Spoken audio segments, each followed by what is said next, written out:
So good morning. My name is David Orr. I'm the director here with the New York State LTAP, the Cornell Local Roads program. I want to welcome you to a rainy day in central New York. Today we're going to be talking about local federal aid. We're going to be doing polls. We're going to be doing hopefully some interactive stuff.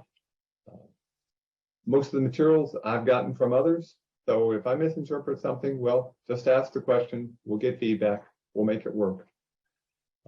You may want to open up some of the pods that are available at the bottom of the screen. You go down, you'll see audio settings to check your sound. If you have any issues, put them into the Q&A and we can help you out. You may want to open the chat pod up. Not because the chat pod's available, we've actually turned that off, but the chat pod gives us the ability to send you information. So there are two handouts. There may be times when we need to send you a message.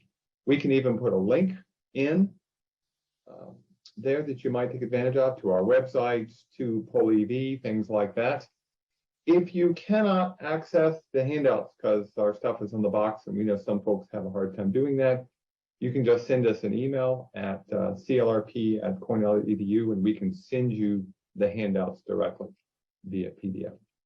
And then just because I can, the handouts, there's two of them. One is an overview, which gives us an agenda, a lot of contact information, and a whole bunch of resources. And I would say more than anything else, you're really going to want to look at those resources.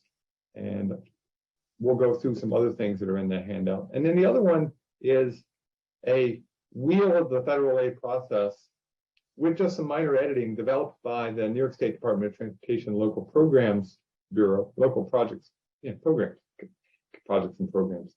Local Programs Bureau did a really nice job. It gives you a quick sense of the overview process, and we'll actually be going back through and using that during the course of the day as well. Back here, the PowerPoint show. Okay, so I may ask you to raise your hand just to do a quick question now and then, and just to make sure everybody's on board. Let's just illustrate that. So if you would, please raise your hand. Let's see, just see how many of you are got your coffee and you're ready to go here. Okay, cool. So most of you are getting your hands raised, and then watch this. With the magic of the hands up, see, no touching. The hands are now all going to get lowered. Watch this. See? There we go. So now we're in good shape. We're going to go ahead and get started with our introductions. If you look in the chat pod, you can see the two handouts, a link to PollEV, and we'll get ourselves started here.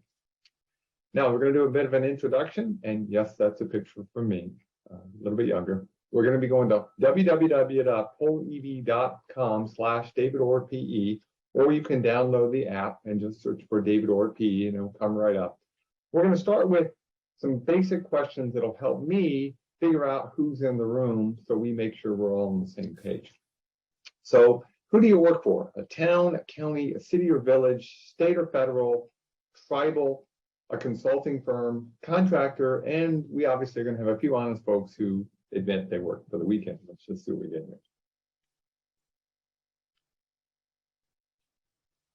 here. Okay, so of the just under 100 of you, about 40%, it looks like, work for the states or federal, a bunch of county, town, local agencies, cities and villages, and quite a few consultants who obviously do a lot of work for the local agencies as well. And then 3% of you who are like, it's only Tuesday, but that's okay. We'll make that work too. Where are you from? This also helps me because I get a sense of, are you more urban, are you more rural? Just, put on the map, click where you're from, and just we'll get a sense. So we're getting some concentration in the Albany area, quite a few in Rochester I can see. We got somebody who is, at least by where they put their dot, they're up in Canada. I hope that's just because they're visiting. I don't think I can help you with the federal aid process if you're in Canada, but I suspect they have a different one. Quite a few out of New York City as well. Okay.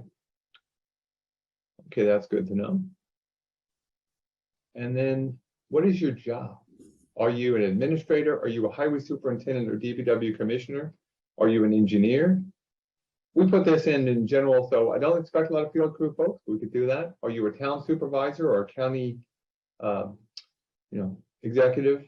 Are you a board member that is on a board with various levels of local government? And if you're none of the above, if you put that in, do me a favor and put into the Q&A what that means so that I can get a sense of who that is because we have quite a few that said none of the above. And that could be somebody whose job is that they're physicists. So we have landscape architect, we have folks with the state with right-of-way and finance offices and stuff like that. Okay, that's useful. That helps me quite a bit to know who's in the room. Okay. So a lot of the folks with the state, we just some MPO folks. Okay, that's good. And the MPO folks will be involved in a lot of this federal aid stuff as well. So here is our draft agenda. Okay, so we're going to be starting, we started up at 9:30. We're going to take a break every hour. We're a firm believer in this old saw that the mind can absorb what the butt can endure. So about 1 hour maximum. We've given folks 45 minutes for lunch. I may ask as we get close to lunchtime if you want to shorten that up, but if we do, we'll cut off the end of the day, but we got to get a universal on that one. We're not going to change that on anybody, but right now the plan is, we're definitely going to be done right at 3 o'clock. So that's the current schedule. Okay. And we may vary it a minute, but I'm a firm believer we take the breaks pretty much on break time, especially with this online stuff, because you can't stare at the screen for that long. We're going to end the session with a Q&A panel. And we've invited these folks, but not all of them are available. I do know we have at least a couple from the State Department of Transportation and a couple from Federal Highway Administration. We'll confirm exactly who's on board later on, and we'll answer any questions you've got. If we can't answer those questions today, we will get back to you with an answer, and we'll probably actually post it so that everybody can see the answer. Because if you've got a question, somebody else probably does as well. Now, I'm going to show this slide now and then. I will actually show it during the breaks, in fact. I'll at least make it active. So you can put in your questions. So if you have a question, this is a great place to type it in because we will actually go through these during the Q&A. If we answer it, great. But if we don't, it's there. We can make sure we don't miss your question. Go ahead and put them in at any time. It doesn't bother me. And again, I'll have that up. And we'll definitely try to get your questions answered, because in some respects, that may be the most valuable thing is the resources that are available and answering the questions that you've got. I don't see anybody has any yet, but again, I'll bring that back up, at least for every single break. Now, there's a caveat. I know a lot of you are probably going, there's this new Infrastructure Investment and Jobs Act, IIJA, which is also called the Bipartisan Infrastructure Law by the administration. I may use both terms. I may use one or the other. I like Bill only because it gives me a great logo, because I was a child of the 60s and 70s. And so we had Schoolhouse Rock and a famous song, I'm Just a Bill. But I digress. The session today is really focused on aid coming to localities through the State Department of Transportation. But this new IIJA has some provisions for direct local federal aid. And they're important. We'll talk a little bit about them, but that's not the primary focus today. We will talk about them a little bit, mainly from the standpoint of helping you understand if you do go for those grants that have local aid directly to you, what you're going to have to do that actually you might get help from the state if it's money coming through the state. And as always, like anything, it's a balancing act, of which is the preferred way to go. Okay? Just want you to be able to make smart decisions with what you're needing to get done. Now, as you know, anybody who works in government for very long knows we love our acronyms. We'll use them all the time. I think I've gone through, and every time I show you an acronym, I've given you either the written out name or I say it. I apologize now if I miss one. But one thing you might want to do is if you go back to the handout and you scroll through the handout, you'll notice page 4 has a list of acronyms. Now, it is not a comprehensive list. It's the most common acronyms that you might want to learn. And in some respects, if you know those acronyms and you've learned what they stand for, you're actually doing a pretty good job of knowing the sections you need to understand in federal aid. And we'll actually play around with that and have a little bit of fun with the acronym minefield later on. So just keep that in mind. So the other handouts you've got the federal aid handouts. Actually, I've just realized those are the old links, I think. Let's see. No, one of them's correct. Well, they're in the chat pod. Don't write these down. Use the ones in the chat pod because I did make some updates. Those are the old ones. I just realized I sent these to Amanda Link late this morning, so they shouldn't be that way. So let me just do that. Watch this. This is sort of cool. I can do this here. Get my mouse. I come up here. I go here, and I go. Don't use this link. Don't use that link. Go with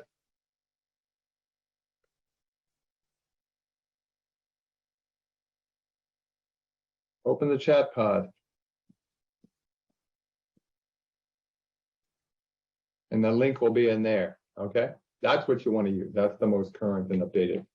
The reason you want to have that and download it is because it has links to the federal code regulations. It has links to the state's local projects manual. It has links to the Federal Highway Administration's contract administration manual.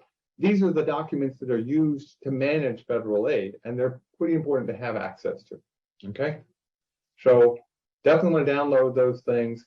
The other thing you want to look at, and this is in the handout, there's a link to this, is a thing called Federal Aid Essential Videos.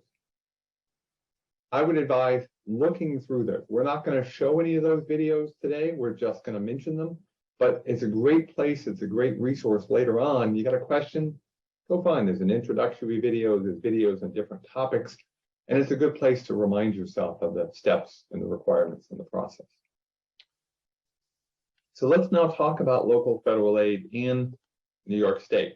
Now, we had this weird thing happen in 2020. You may have heard of it, COVID-19. It changed things a little bit. So I don't have more current data. I thought about asking the state for it, but I'm like, the data we got before we did this the first time in the spring really does a good job of explaining the issue that we want to make sure we're on the same page on anyway. So this is data from the state for local projects.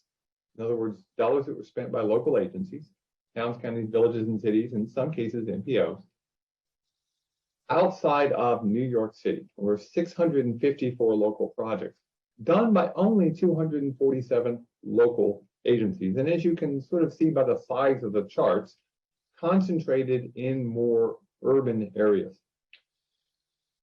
So if we break this down, we're going to have a table we're going to build together. Across the top is the kind of agencies and how many projects they've done. Okay, so counties. Okay, so of these total projects that have been done, okay, counties, 54 projects. 31 of the counties, 54 counties, sorry, I got backwards. Number of agencies in this case. So 54 counties out of 57.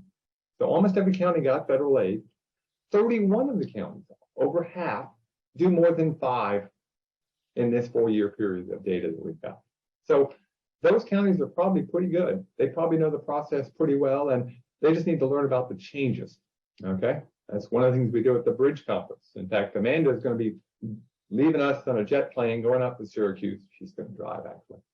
And she's going to be looking at the site for the Bridge Conference, making sure everything's all set. And we do have a session on local projects that you may want to attend to see what changes are out there, what's occurring in the local federal aid regime. But the counties have done a lot, but there are some counties that have only done 1 or 2 projects. Cities, out of the 62 cities in the state, 43 have done local projects with federal aid in that 4-year period. So again, 2/3.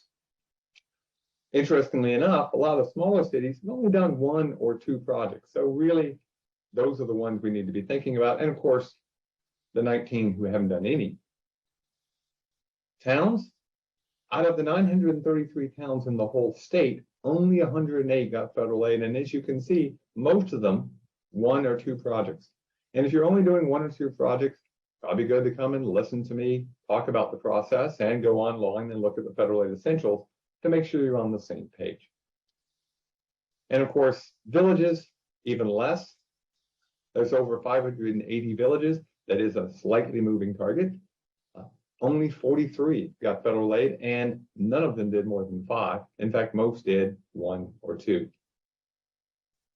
if you actually add it all up, of all the agencies who've gotten projects, 80% of the projects are done by essentially a whole bunch of agencies, 151, but 5 projects or more are done by only 20%. So big agencies do a lot of projects, small ones don't. So that's who we want to talk about a little bit today. Okay, so 247 different agencies across the state and 151, almost half only did one. And of course, there's over 1,300 local agencies who got no federal aid whatsoever. Okay, and if you break it down, it's a different way to look at it. The point is, today we're going to focus on helping those who have done none, 1, or 2 local federal aid projects. Hopefully help you out. If you've done 3, 4, or 5, I hope you pick up something new. Okay, that can help us who are doing projects only on an irregular basis. Okay, so let me find out of those who are in attendance today, how many federal aid projects you have completed. If you work for the state, go ahead and put in how many you've worked on with local agencies. Don't count the number you've done yourself, but how many you've done with local agencies. So none, 1, 2, 3, 4, 5 to 9, or 10 or more. Okay. And it's pretty much what I expected. It matches pretty much what we saw last time. A lot of folks, but not quite a third of you, have done none. About half of you have done 5 or more. Okay, that's really useful. That's very helpful. One of the things that's hard to do with the online presence is it's hard for you to raise your hand and say, hey, you that's done 10 or more, I need help. But hopefully we give you some resources to contact those folks and get resources to help you wherever you're doing a direct federal aid project or you're doing it via the state. Okay, so now what kind of projects have you done? Type in one word. We're going to build a little Wordle here. Type in one word. I think this is a Wordle. Pretty sure it is. I was trying to remember in the back of my head until they start showing up. I'm not sure. But what kind of project? Bridge, road. Nope, this is a screenshot. It's just going to be a text. Highway, bridge, paving. Okay. Pedestrian safety. Ooh, that's a good one. SRTS. You can type that one out long. That would be helpful for everybody. Okay, sidewalks, none. Okay, so you can see all kind of grants are out there with federal aid, and most people don't realize that local governments are eligible for a lot of federal aid. Of course, there's competition for that too. So scenic byway, I like that, and we'll go through a few examples of that. Safe Routes to School is one that technically the name doesn't exist, but we still use that in some of our other processes. So, okay. And now, hopefully somebody has, we'll start building our questions. So what questions do you have? And here we go, some people are good. So your agency blocks the links. Again, if you have a link to our handouts, you can't get it because your IT folks won't let you. Just email us at clrp@cornell.edu and we can email you the links to the handouts. We can just send you the handout directly. It's just a PDF. We can email that to you directly. So, in fact, we'll throw into the chat pod here, just as a reminder, the link. So that's the email. Just send it to that, and we can send it to you directly. Okay. So we've got a few. Some agencies definitely don't like Box, but that's okay. So what are a good place to look for grants? We'll definitely talk about that some. Okay. So, yeah, I think I'm with 2 slots here. Okay, here we go. I did. So we're going to today, during the day, we're going to talk about 2 types of projects, just as a way to sort of walk through the process from sort of very beginning until we're closing it out and even maintaining things.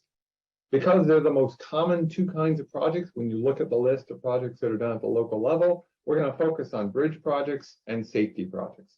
Okay. So in the case of a bridge project, it could be a rehab or a replacement. It could even just be pointing stone or putting on a new deck. It could be a brand new bridge. Okay. For safety improvements, it could be adding sidewalks, items, getting kids to school. It could be adding a roundabout, dealing with the Americans with Disabilities Act, ADA, acronym, raised crosswalks, all kinds of different stuff, okay? One of the most important things we need to understand is what is eligible for federal aid, okay?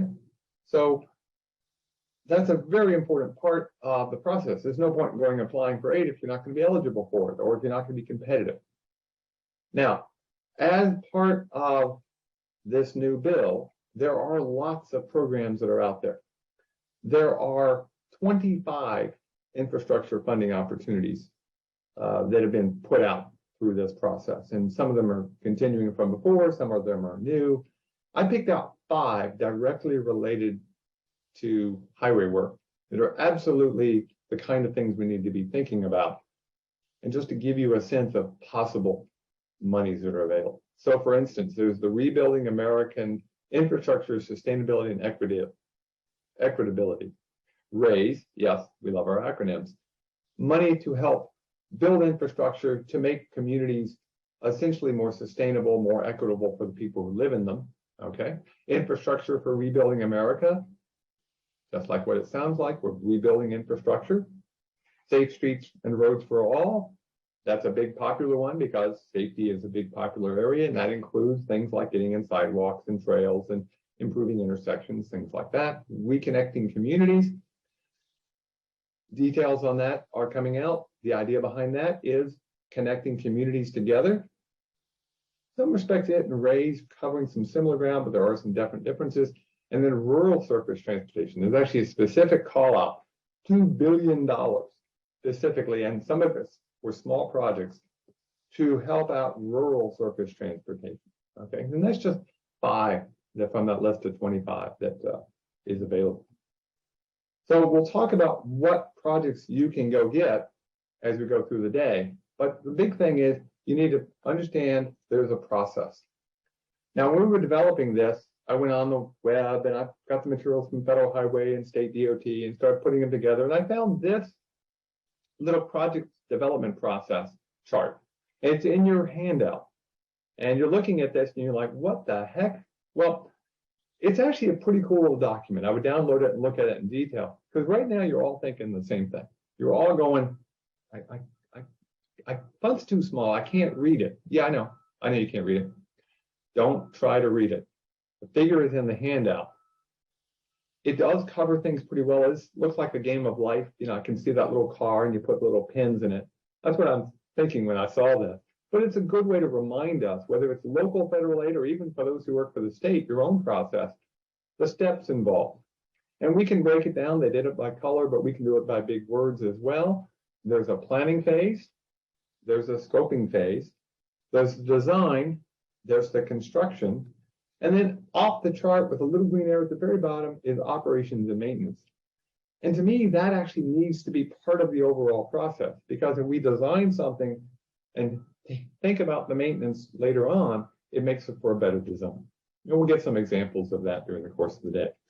Now, Federal Highway has a slightly different project flowchart where it looks different, okay?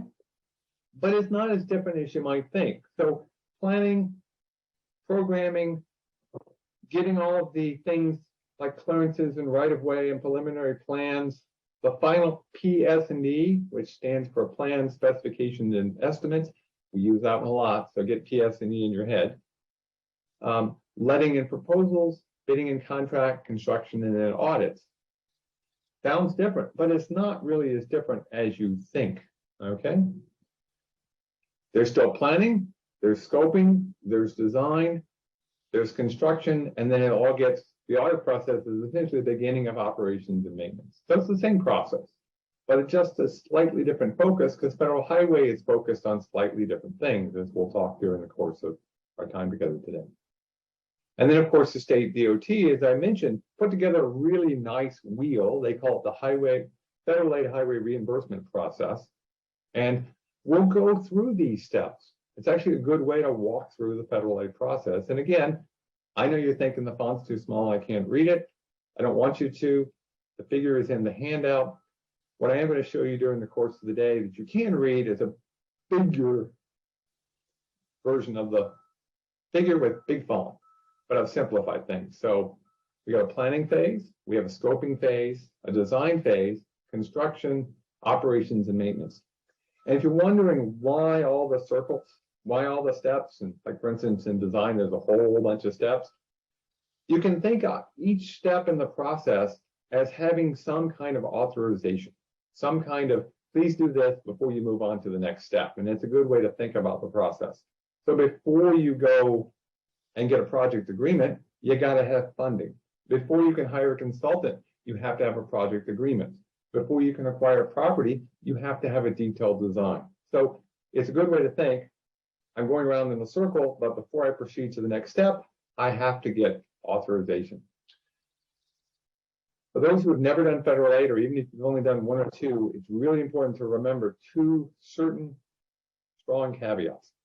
Okay, the old joke about the chicken and the egg, which came first. Well, in this case with federal aid, it's real clear. It is a reimbursement program. So you have to upfront, not all the project, but you have to be able to carry the cash for the reimbursement process. So there is a time lag. So you're going to have to upfront payments to your contractors and your subcontractors and your consultants. You'll get reimbursed, and we'll go through that process. But it's a reimbursement program, which means you have to have authorization before you get people working, or you won't get reimbursed. So those authorizations are pretty important, okay? So if you keep it in mind, reimbursement program, want authorizations before you move to each step in that big circle. In terms of reimbursement, it isn't really as challenging as you might think, and there's just steps involved. So your contractor, which could be a consultant, okay, they do some work, okay? So we'll just start with them. You as a local sponsor, oh, by the way, sponsor is just a fancy way of saying the agency that's doing the work. Could be a local government, it could be the state, by the way. But in this case, we're talking about local governments. You're going to pay your contractor or your consultant, okay, on a timely basis. And there's actually some rules for that. Once you've done that, you've done all your paperwork, you're then going to submit a request for reimbursement from the state DOT, NYSLTAP. Okay, that's a voucher process. You'll send a voucher in and you'll get reimbursed through the lovely system. You'll get paid before DOT gets reimbursed by the federal government. So it's okay. You're not having to wait for federal highway to reimburse you. State DOT does that process for state aid, state covered projects. Will it change with direct federal aid? Yes, it will. Exactly how? That's a subject for another webinar. And I'm hoping that by the spring we have good details. Maybe we'll include it in the version of this we do next year. And yes, for those who are wondering, we do plan to be doing this in 2023. Because what happens in the state DOT is then going to ask for essentially reimbursement for eligible payments from Federal Highway Administration. But it's already been paid. So again, summarizing, contractor performs the work, submits an invoice. Sponsor, local government, MPO, pays the contractor and asks the state DOT for reimbursement. State DOT checks all the paperwork, gets everything signed off, pays the sponsor. Then they ask Federal Highway for reimbursement, and then finally Federal Highway reimbursement comes. But don't worry, you don't have to wait for Federal Highway. You've already been reimbursed. You've already been paid. So the process of reimbursement isn't as long and time consuming as you might think. It's actually pretty quick. But again, don't step past the next step without those authorizations. That's pretty important. So keep that in mind. So again, we're going to go through the project step from planning to operations and maintenance during the course of our time together. You'll see this chart show up, which is sort of the state DOT's overview, or you'll see the big wheel. You may see both. They say the same thing. They're just different words to set up the process. And again, there's going to be lots and lots of acronyms that are out there, okay? And we will use them. We've already used a few, okay? Before we get to the process, okay, before we walk our way around the wheel or go through the game of life, I want to make sure we're all on the same page on what roles and responsibilities we have, okay? And not these kind of roles, that's with 2 L's, okay? So roles and responsibilities. When you get a chance to look at the resources, this is in the local projects manual under chapter 2, and LPM stands for local projects manual, okay? So I've got to go to first, yeah, I think this is a 3rd or 4th acronym. So let's talk with federal, state, NYSLTAP in this case, and the local sponsor. So Federal Highway Administration is a subdivision of the U.S. Department of Transportation. If you've been looking through the bill or the IIJA, you will notice some of the grants that are coming out of that actually come not through Federal Highway, but directly from US DOT. But we're talking about programs that go through Federal Highway, but even if they're going through DOT, they're still probably going to be the same kind of oversight. And this is the responsibility of Federal Highway Administration. And I'm going to read this one to you because it's important that we do that, okay? The role and responsibility of the Federal Highway Administration is to ensure recipients of federal aid deliver the program, which includes project delivery, i.e. construction or getting the project done, in an efficient, effective, and compliant manner with federal requirements. 3 very important points: efficient, effective, and compliant. And sometimes they do conflict. There's no denying that. But we're going to make sure that the processes are followed, compliance. We want to be effective and efficient. Efficient means we want to use money wisely, but effective. We want a project that's going to have long life. It's going to be well built. That's not going to cause us grief later on. We want all 3 of those, okay? To do that, it's done through the Federal Highway Division, okay? Division is just a fancy way of saying office within a state. But we don't want to call it the FHWA state office. That causes some confusion, so we use the term division. So if you ever hear division, you're really talking about an office that covers New York State. It's in Albany, down near the Palace Theater, downtown, and the Federal Building down there, okay? They administer the federal aid program that comes through FHWA directly to local sponsors eventually, but certainly through DOT for local agencies for most of the monies, okay? They also provide technical assistance. Almost all of it goes through the State Department of Transportation, but there is times, and you can get direct aid or direct assistance from Federal Highway in some cases. If you're not sure, ask your contact with the state, which I'll give you in just a minute. You can always ask, and we can find you aid, either through us at the LTAP Center, through the DOT, and even in some cases, the Federal Highway Administration. But they're primarily helping the state working on local projects, okay? So they're helping make sure that the local projects manual, the LPM, the procedures and processes in there are written that comply with federal standards, making sure that everybody's on board. Obviously, they're conducting reviews. They've got a stewardship and oversight responsibility. So these are the things Federal Highway needs to do. It's pretty important work, okay? And at the whole state, it's a big state, they have area engineers, okay? Now, New York State has 8 area engineers, 8 parts of the state that are covered when fully staffed. I have to admit, I don't know if they're currently staffed completely. They were not in the spring, and maybe I can see if Chris can put in, if you're fully staffed at the Federal Highway Administration level, or if you're doing like a lot of us, trying to scramble with less to do more. But the area engineer is the primary contact with the State Department of Transportation, okay? So when you're doing a project through DOT, they have questions, they go through this area engineer. They're really focused on areas of risk, and it's really fiduciary risk in a lot of cases, though there is obviously some safety and engineering risk as well. They're procedures focused. They want to make sure procedures are followed, okay? And we'll talk later on about the fact that procedures can help us. If they become more about the procedures than the process, we can get into trouble, but they want to make sure we have good procedures. And if we've done our job right, they help us out. They maintain awareness of different project status, okay? And they're not, this is important, they're not validating the technical computational aspects. In other words, the engineering map, with some exceptions. There have been times when federal highway has been pulled into some projects, but that's very rare. And that's only usually done when DOT realizes they need an expert from the Federal Highway Administration who can provide something that the DOT doesn't have. So maybe there's a safety issue and we can pull in national experts to help out on a particular project. So when they're pulled in, it's usually because they're helping out, but they're not validating generally the engineering. That's done by the consultants with oversight from the State Department of Transportation. I've got a note here from Chris Gattrell, who's with Federal Highway Administration. They're not fully staffed, like all of us. They're trying to fill staffs up, but there is at least somebody acting as the area engineer. So the whole state is covered, as we figured it would be, but they don't currently have 8, but that's okay. Okay.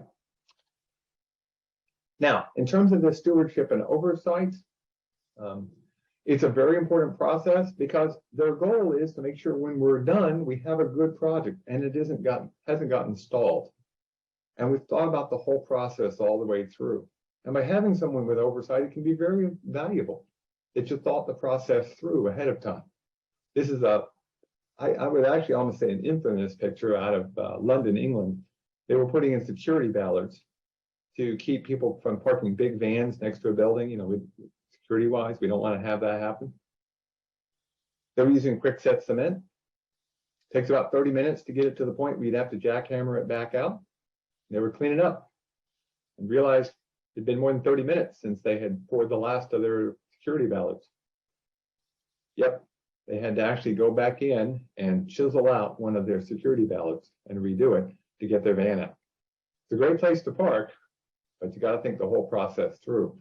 So that stewardship and oversight can actually be nice because they can oversee the whole thing and be able to see, hey, there's a step here. Let's catch it early.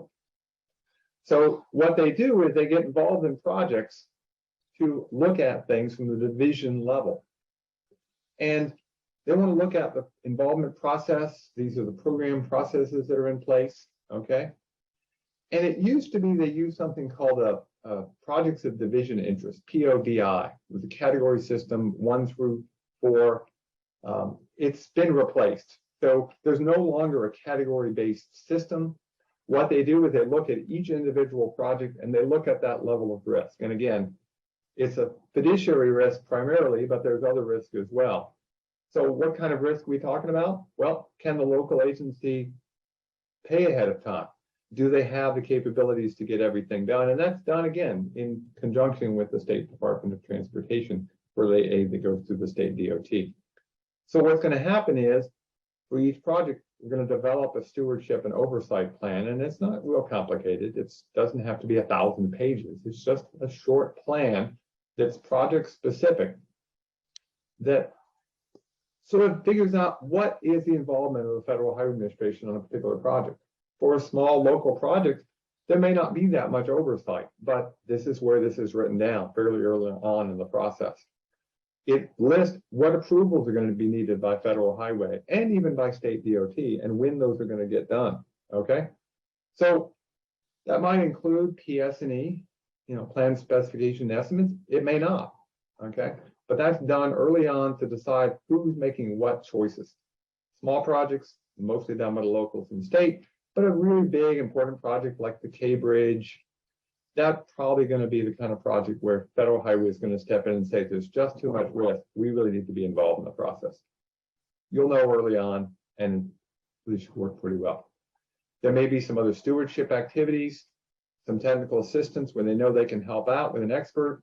There may even be some needing for training, to train people to bring them up to speed on a new technology, or peer exchanges where, you know, New York State doesn't have expertise in one area, but Iowa does. And so Iowa has some people that come over and help out.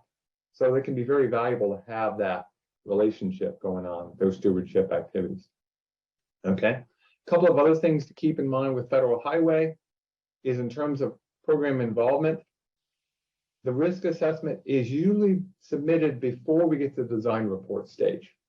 Okay. But it may occur at different phases because Federal Highway is certainly going to be involved in the design and procurement stages. They're going to be involved in construction. And anytime there's major milestones, they're going to be involved. they can really help because they can develop an oversight and look at the project. And there may be a program called Compliance Assessment Program, or CAP, another acronym, where they're essentially coming in and they're saying, we want to make sure that everybody is doing things according to the standards, okay? Now, they will do something, you may have heard the term a FIRE, again, Financial Integrity Review and Evaluation.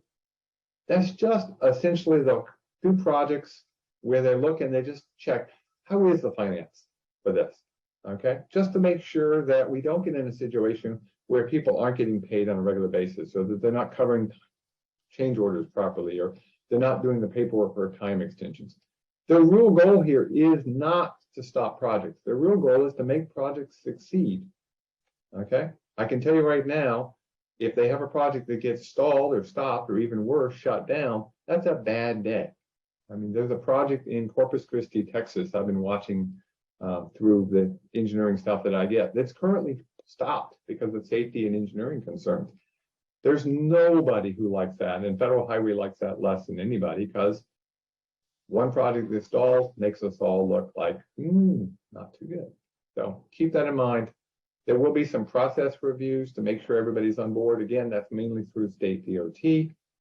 There may be some program element things where they're looking at specific issues, okay? But again, you're not going to see too much of it other than getting assistance.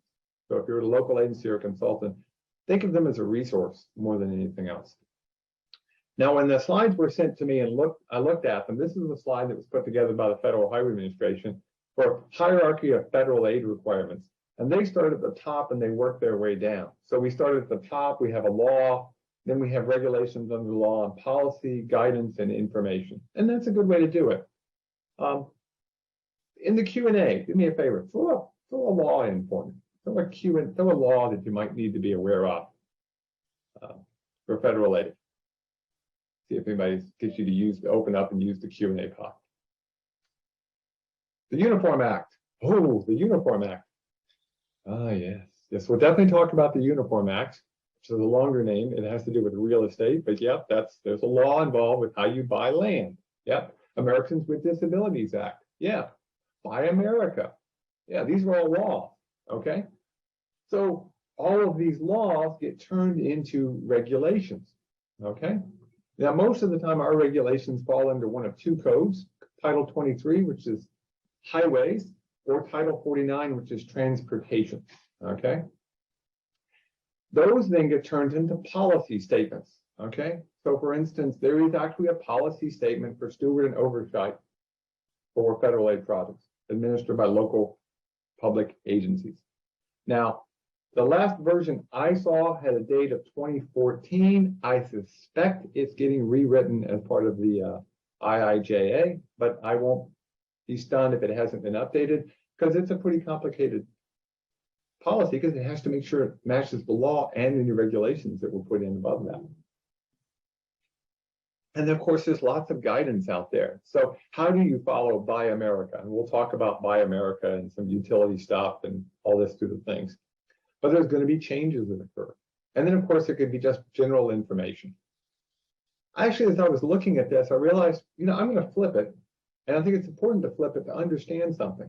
I'm going to actually turn it around, and I'm going to put it at the bottom, and we don't think about it too much, but our Constitution is the basis of everything that we do, and the laws go on top of that Constitution. And there's both federal and state constitutions and federal and state laws. And if there's a conflict, we know there's ways to resolve that. There'll be regulations on top of that, and the policies we've talked about, and all that guidance and information. But what it really comes down to, when you're actually doing the work, these are the foundation pieces that lead to an agreement or a contract, okay? So it could be a local program agreement, or it could be a contract that you've got with a contractor. They're all going to follow all of these things down through them.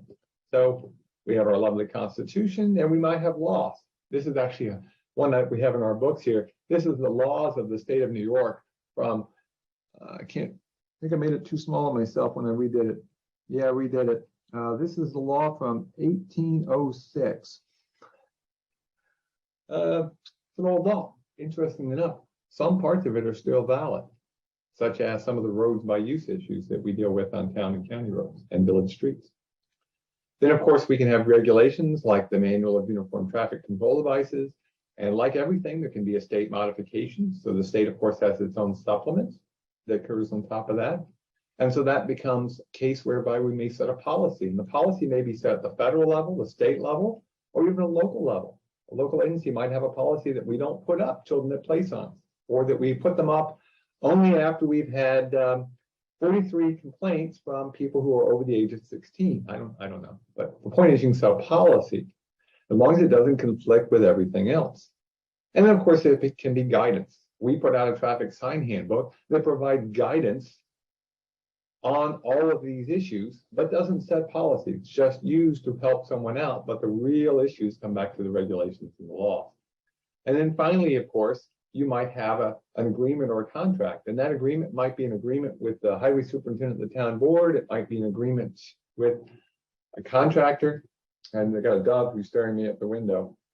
Hello, dove. I don't know why he's decided to come visit me for the day, but the point is, all of this falls through, and that's one of the roles of federal highway, is to make sure that we're being compliant, that we're following through with everything.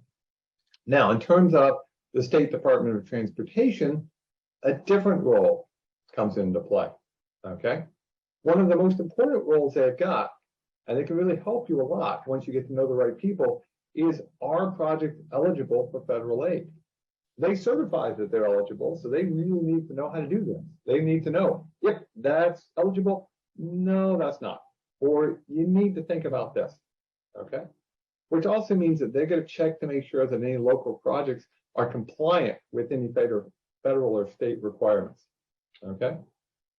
And of course, just like with federal highway, they really want to protect the investment, the money that is used, to make sure that it's used wisely, with that efficiency, effectiveness, and compliance. To that end, this is why we have the local projects manual that was developed by the state. And so that's a pretty important document, and we will definitely be talking about that quite a bit, okay? And of course, they can provide technical assistance. They don't just provide technical assistance on the federal aid process, but they can provide technical assistance on engineering activities as well. There's several ways to do that. It could be through federal highway administration laws and regulations. It can actually be through other acts. I actually found out recently that there's a way to get folks looking at safety issues to the Division of Homeland Security, interestingly enough, okay? So they can get technical assistance. So if you have a question, ask. And the person you want to get to know, the person you want to ask, is the RLPL. So let's see, acronym time. Somebody want to throw in the Q&A pod what the RLPL is before I show the next slide that gives you the answer? Let's see if anybody can tell me what an RLPL is. What do you think RLPL stands for? Yep, we got somebody that's good. Okay, so this is the Regional Local Project Liaison. If you are going for federal aid, get to know this person. Get to know their phone number, get to know their email. This is your primary contact. Everybody at the local level knows their CHIPS engineer, their CHIPS rep at the state DOT, because you get CHIPS money. If you're getting federal aid, get to know this person. I would say get to know that person, even if you're thinking about getting direct federal aid. They're a wealth of knowledge and information, and you can just talk on the phone with them and get good information, okay? Now, of course, you have to provide them with time, just like everything else, but it's really useful because they're going to be interpreting the manual, they're going to be interpreting guidelines, they're going to be monitoring your project, they're going to make sure that everything is complete. They're going to be talking with the main office of DOT, with Federal Highway Administration, the area engineers. They're going to be the ones who actually have to approve any local project agreements, and they're going to be involved in several meetings through the course of the process. So again, you had to pick somebody to know, it's your RLPL, and we do have a link in the handout to where you can find out who your RLPL is, okay? So definitely somebody you want to get to know. And you might, in some cases, even want to get to know some of the people at local programs, but again, they just have a few staff. Their main office, they're in Albany on Wolf Road, but they're a useful group to know. They write the local projects manual, and they provide the updates like we have at the Bridge Conference coming up here in October. They produce the big wheel that we're going to walk through over the course of the day. So we're going to go through this, But again, just to get you started, think about the kind of things where NYSLTAP might need to provide some approval. Okay. So if you've done any project, whether you've got federal aid or not, just think about the kind of things where it would be nice to have somebody who could make sure you haven't missed something, that you've dotted your I's, that you've crossed your T's. So give me some examples of NYSLTAP approvals, and we'll go through a lot of these during the course of our time together, but just give me an example of a few, and I'll give you a few more just to sort of get us started with the kind of things. So design approval, yep. Yep, okay. We got a lot of design approval things here. Special specifications, you know, you're gonna do something that's not in the state spec book, you have to have that pre-approved. Okay, that makes sense when you think about it. Approval to advertise, to go get your contractor, to make sure you've got right-of-way clearance, ROW. DAD, I'm not gonna tell you what DAD stands for right now, but it's not your father, okay? But DAD is a very important document. Phase authorizations during the design process, okay? So there's all kinds of stuff that they can approve, okay? Quality assurance, utility locations, design exceptions, final inspections, okay? Closeout agreements. We're going to go through a list of this, but just think about the kind of things where it actually would be nice to have somebody independent looking at these things, okay? So it's a whole bunch of stuff. State local agreements is a good example of one. And by the way, if you can't access polev.com/David Orr P, you can use the Q&A. I can read the Q&A as well. So it's not a problem. Okay. So let's talk about your role and responsibility, and then we'll take our first break. You are the sponsor. Okay. So what we're talking about today, when I say the word sponsor, I really mean local agency, whether it's a local government or a MPO, okay? And I see we have a note about, did we address the SLA? We will address SLAs. These are called state local agreements for those who love their acronyms. We'll definitely talk about state local agreements here in a little bit. But just in terms of responsibilities, okay? You are the sponsor, okay? So you have certain responsibilities. One is you have to have somebody who is the responsible local official, okay? This is the person who is essentially signing off that things are being done, okay?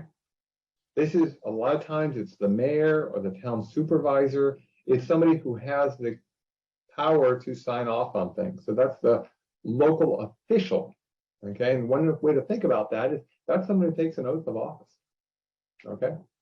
So it has to be somebody who's got that capability and that power from the elected board, okay? Then you have a project manager. Now, we'll talk a little bit more about the project manager here in just a second, but one really important point, the project manager has to be a full-time employee of the local agency. It cannot be a part-timer.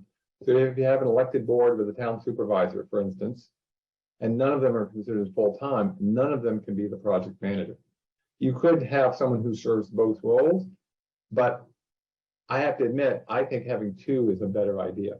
Having someone who's separate being the responsible local official from the project manager, though there can be some exceptions to that. It's nice to have a secondary person, okay? You may want to have an engineer in charge, okay?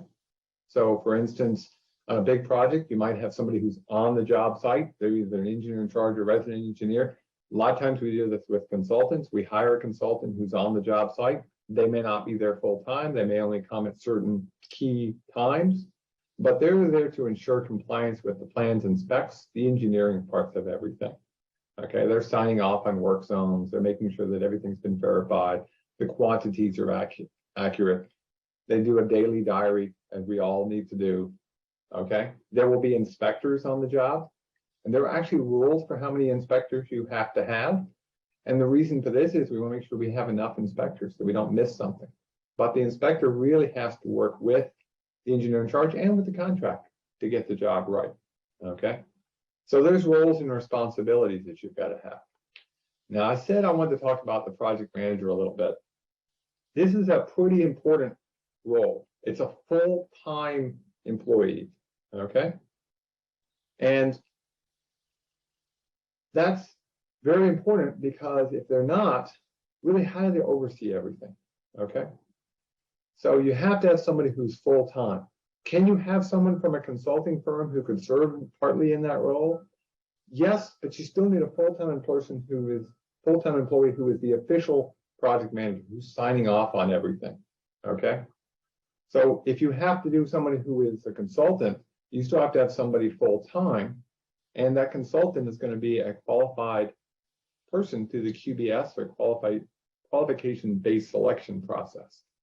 So generally, you just need to think about having a full-time employee who can manage your big projects, your federal aid projects. So it could be the superintendent, absolutely. But how many hours a day can they dedicate to a federal aid project? Okay. So for those of you who have done federal aid in the Q&A, how many projects do you think you could manage at one time if you've done local projects as a full-time employee? How many do you think you can actually manage properly? See if somebody on the Q&A will put that in for me. And they'll tell you the number we got in the spring and see if they match. Nobody wants to go out on a limb. How many projects do you think you can manage at once?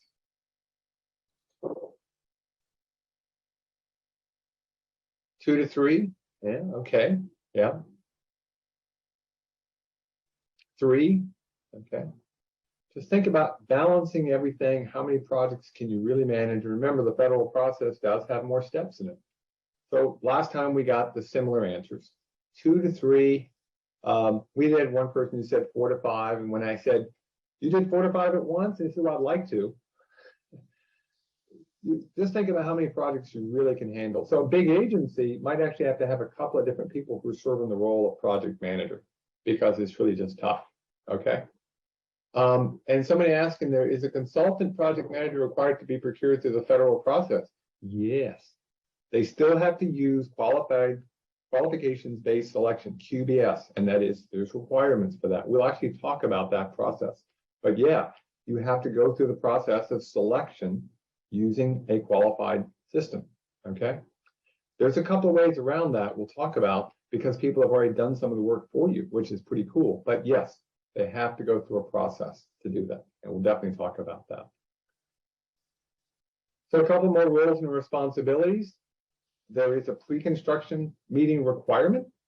Okay, so if you're spending federal aid, you have to have a pre-construction meeting.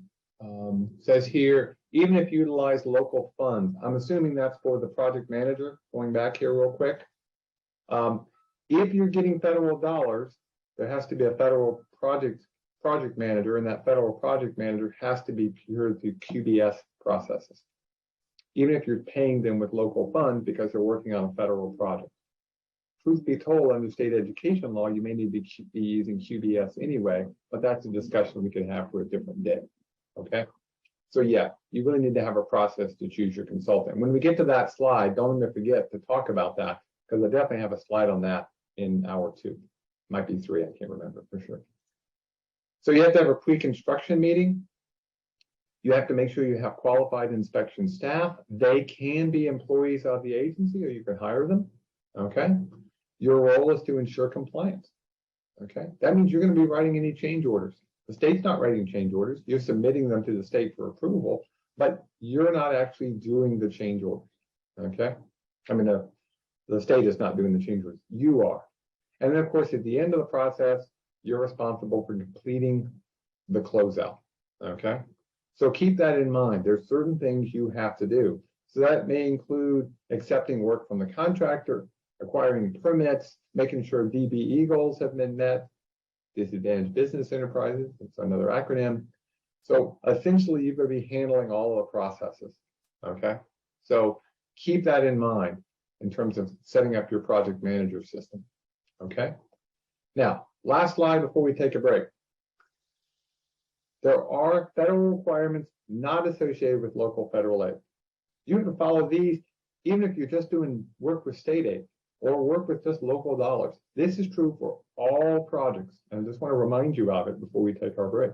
Number 1, Title VI, which is non-discrimination. Okay, no discrimination based on that long list, which I'm not even going to try to repeat. Okay, but just think about it. Treat everybody nicely. Do unto others as you wish they did unto you. Don't discriminate on somebody because you don't happen to like one of their features. The real question is, can they do the work? The Americans with Disabilities Act. Okay, that's really important. And by the way, this is outlined, these things are in the LPM, Chapter 13 under Civil Rights. So you don't have to remember it. Someone else has listed the critical ones for you. Scour critical bridges, which you may not think about it, but that's pretty important. We did have a major failure of a bridge due to scour, and the scour bridges still occur. There's a federal requirement for that. So keep that in mind.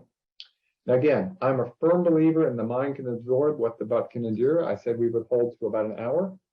I'm going to write down my slide number.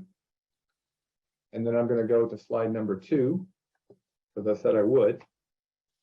I'll let you start putting in questions. Okay, you can keep adding questions in. And right now, according to my clock, I've got 31. So we will be back at, get my pen to activate. Sometimes it decides to do this. And it would help if it did a color, but we'll start up in 15 minutes. And so that means we're going to be starting back up at, come on, my pen, don't be a pain, 10:46. Okay, so 46. 10. Okay, so 10:46. We'll see you then. Okay, we're going to start back up. Do the magic of PowerPoint. I get us back to where we were before, and we'll start to our just a quick reminder of some of the things we talked about. And I see some questions are coming in. We're getting some answers. We'll have them either ready or we'll put them in the Q&A at the end. For those who are wondering about their local regional project liaison, RLPL, regional local project liaison, get my order right. I did put a link into the chat pod for the current list. It's on the state DOT's website. I will not promise that it's 100% accurate because things change. That's no big deal.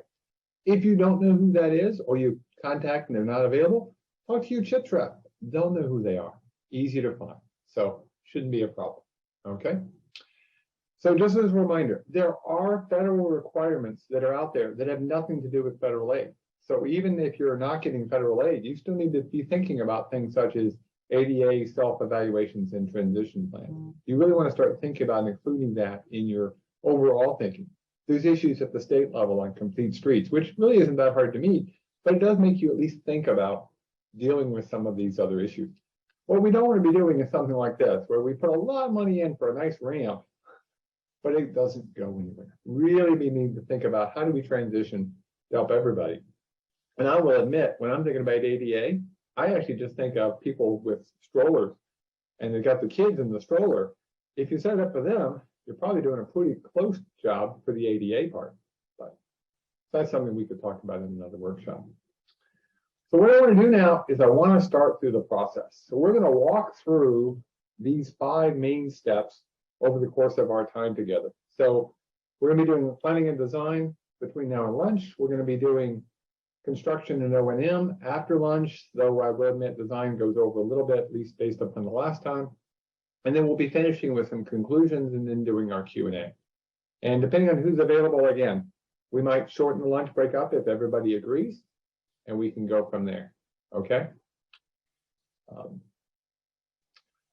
So we'll come back to that, and we'll go from there. Okay. By the way, I did get a quick answer. I just see here, so let me see if this works. We'll see if technology works for us here.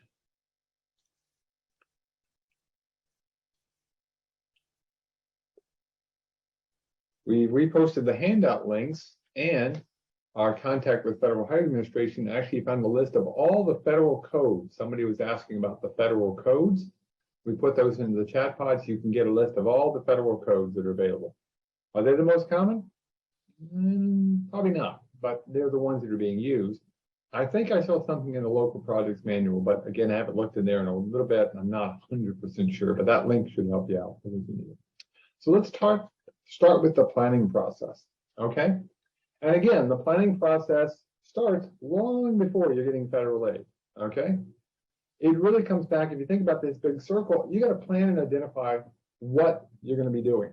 And you got to determine, is it even eligible for federal aid? So let's start with that first project before we even get into the wheel, to plan and identify the project, okay? So this could be things that are on the horizon. They could be short-term, they could be long-term. When you're developing your projects, you are going to need to get them onto the state's plan. So there's a statewide transportation improvement program plan. You're going to work with your MPO. If you're not with an MPO, a metropolitan planning organization, to get involved in their planning. There can be local transportation improvement programs. There can be long-range plans that you have developed. You may want to have public meetings, but again, you got to identify the project. Okay. So what I want to ask is, again, we're using our polev.com/David Orr PE for your own projects. How long does it take from a project from inception to construction? Okay. Now, let's just, for the sake of argument, do realize I know projects take different lengths, but we're talking about a construction project, so a bridge replacement, a major rehabilitation of an intersection, or putting in a roundabout. How long have that kind of projects take you? Okay. So as I say that, it changes the results a little bit. Okay. So a few of you, you're quick and you're going to go and you're going to do it in 1 or 2 years. Okay. And that's very possible for some small projects. You know, when I worked with Yates County, you know, a culvert project, even a small bridge, 1 to 2 years was generally all we needed when there wasn't federal aid involved. 3 to 4 is more common, but yeah, there are big projects where you may need to be looking 4 or 5 years out. So having a long-range plan is absolutely vital. And as part of that project planning process, as I said, you're going to need to think about getting on the state's long-range plan, the STIPs and the TIPs and all that fun stuff. Okay. There'll be master plans with most of the MPOs that are out there. And by the way, if you didn't know, there are 14 MPOs statewide. They don't cover 100% of the state. They're urbanly focused mostly, though, of course, there's a few really big ones like the Genesee Transportation Council out of Rochester that actually services all the way to Seneca and Yates counties, and other ones that just serve small core areas, like here in Tompkins County, we have one that just serves Tompkins County. But there are 14 of them. If you're not in an MPO, you may be in an area that's helped from a regional planning to local RLPL is one acronym. I get this one off the top of my head. Regional Planning and Design Board. There's one in Southern Tier, Southern Central, Catskill. They cover rural areas of the state. If you're in the Tug Hill, there's a separate one for the Tug Hill Commission because that was set up by state law. But there's places to go get help, to help get you planning help early in the process. And there'll be regional plans through either the MPO or these regional local planning and development boards. Okay. But eventually everything needs to get put onto the Transportation Improvement Plan, the TIP, and the State Transportation Improvement Plan, STIP. Now, most of the time, this is a fairly stepwise process. There are exceptions where Bridge New York monies, for instance, can get pushed into the queue pretty quickly. But the point is, it does have to get onto that plan before you can get authorization to get federal reimbursement. Okay. And here's a map, by the way, showing the location of the MPOs. So you can see the Southern Tier. There's not a lot of MPOs, but there are regional planning and development boards to help out. And in parts of the state where you don't have one or the other, there are a couple. Reach out to your state DOT rep and they can help you out. But now we're going to develop a project. Okay, so we're developing a project. It could be a safety project or a bridge project, as I said. What should you be putting in a description for that project? There is an official form, but just think about it. If you were going to write up a project, what would you want to have included in the project description? What should be in there? You think you're going to do X, Y, or Z. What should you put down?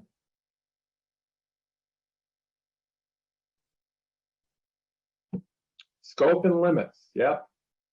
Yeah. What are you doing? The scope of work. We want to avoid scope creep. Okay. Lots of people are putting scope of work. But what do I mean by scope of work? A cost estimate. Ooh, yeah, that's a pretty important one. Goals, stakeholders, desired outcome, yeah, okay. Objectives, okay. Is right-of-way needed? Okay.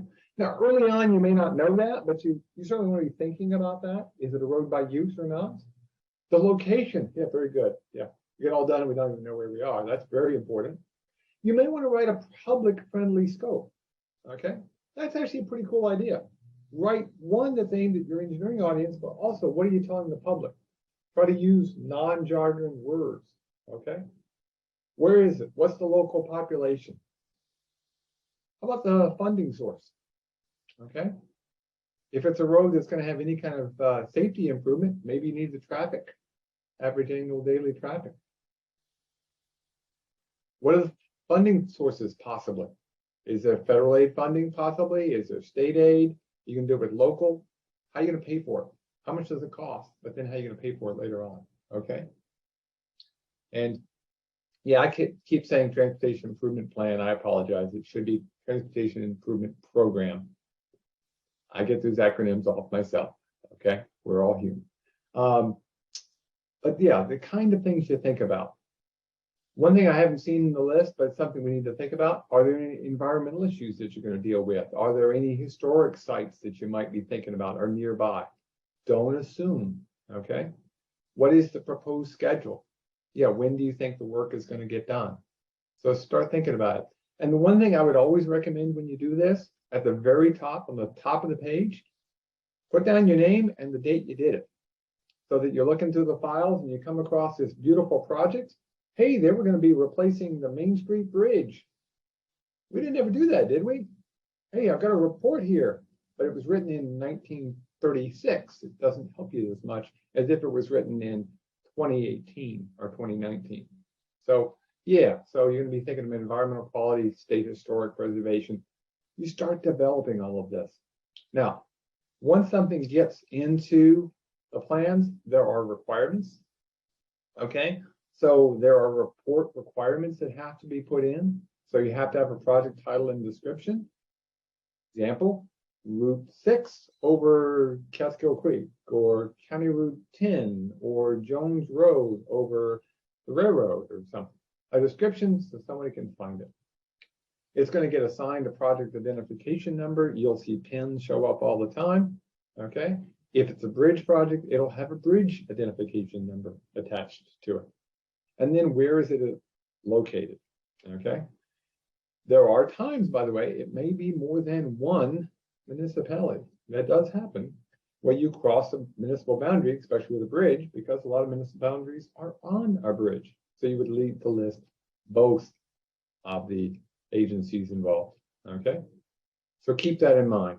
Some minimum things. How do you find it later on? And again, I always like to see a date on everything. As you're developing all of this, you're going to develop a cost estimate. Okay. Now we're going to revisit this when we talk about scoping. But one of the things I would always have you do, and this is not just true for federal aid, this is true for any project. Get yourself a piece of paper, get yourself a whiteboard, get yourself a postcard, though it may not be big enough. Get yourself something and write down the process and write down the cost for everything. Okay, so a good cost estimate includes everything. So that includes the cost of the preliminary design, even the stuff you're doing, the detailed design, hiring the consultant, right-of-way issues, property acquisition, construction, inspection, miscellaneous work with utilities and environmental. Okay, and do you have capability yourself if something happens?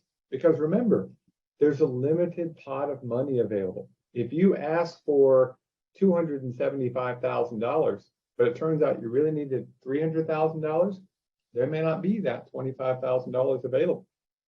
The STIP, the state aid, the federal aid, there is a financial constraint.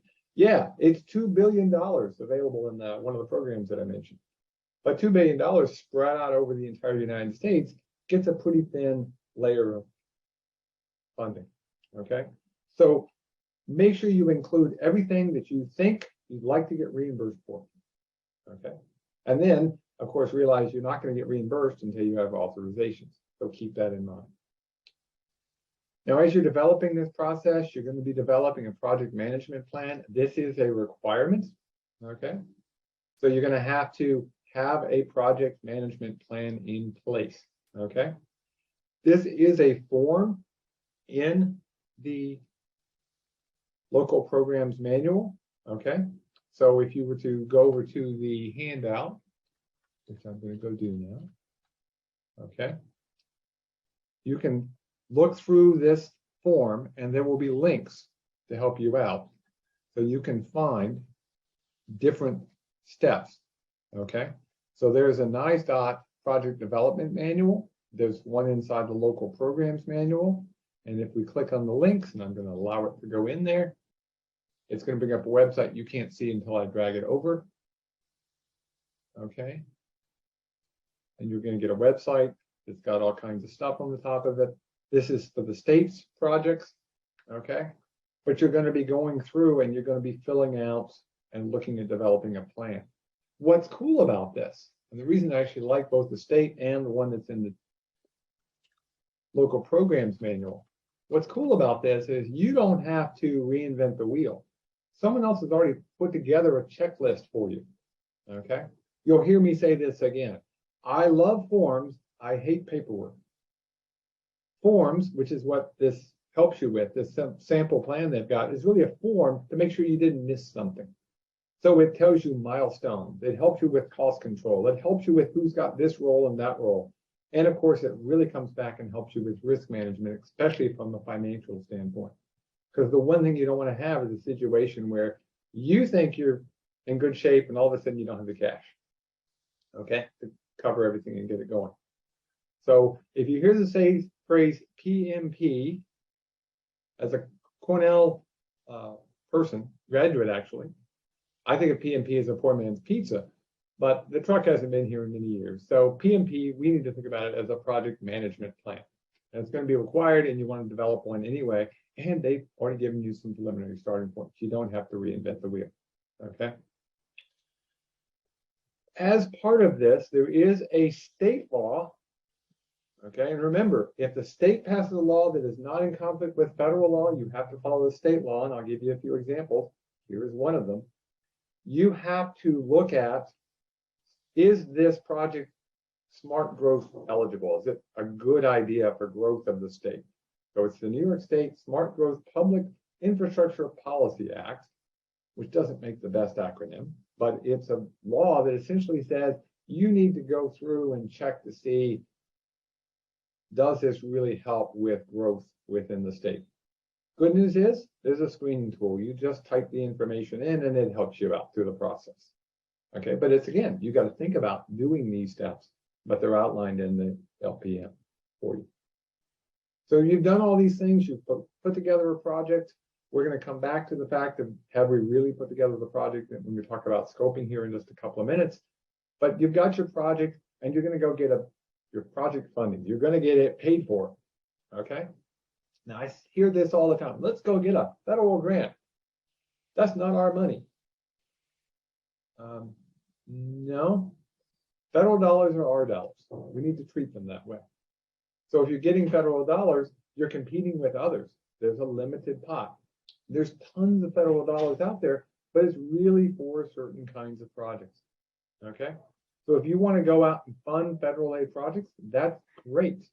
But remember, it's got to fall into different categories. It's got to be part of either the Surface Transportation Program at the federal level. It's got to be part of the Highway Safety Improvement Program, or HSIP. Maybe it could be TAP funds, okay? Transportation Alternative, which is where some of the Safe Routes to Schools things went. CMAQ, there's another fun one. Congestion Mitigation and Air Quality Improvement, okay? Tiger's a fun one. Transportation Investment Generating Economic Recovery, okay? There's tons of different projects out there. There's, of course, all the things that are part of the bill that I've already mentioned a few, and there will be more. Two things to keep in mind. One, not everything is eligible. We'll talk about that here in just a second. Two, very rarely is 100% reimbursed. So not only do you have to get reimbursed, but you have to pay some of the cost. Most projects are at the 80-20, okay? So you will get reimbursed eventually for 80% of the cost, and 20% you'll have to cover. In some cases, you may be eligible for some state supplemental aid, like in bridges and Marshall-Shelley, where they'll cover up to 15% of the total project cost, so the local becomes only 5%. But remember, the reimbursement programs.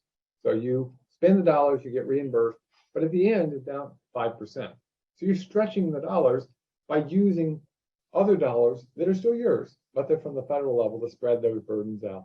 So you've got big projects, somebody else has a big project next year, and eventually everybody comes up together. Now, is it eligible or not? Okay, that's an important question. No, by the way, before I forget, HSIP state aid, that actually tends to be typically 90-10, where the feds pay 90%. So that's pretty good if you get on this safety kind of thing. But let's just go look at this. Select all that would apply from this list. Which would be federally eligible? Bridge replacement on a local road, new sidewalk to a school, rehab of a low volume road, safety improvements at an intersection, or signal replacement at the mall. Which of those would be federally eligible?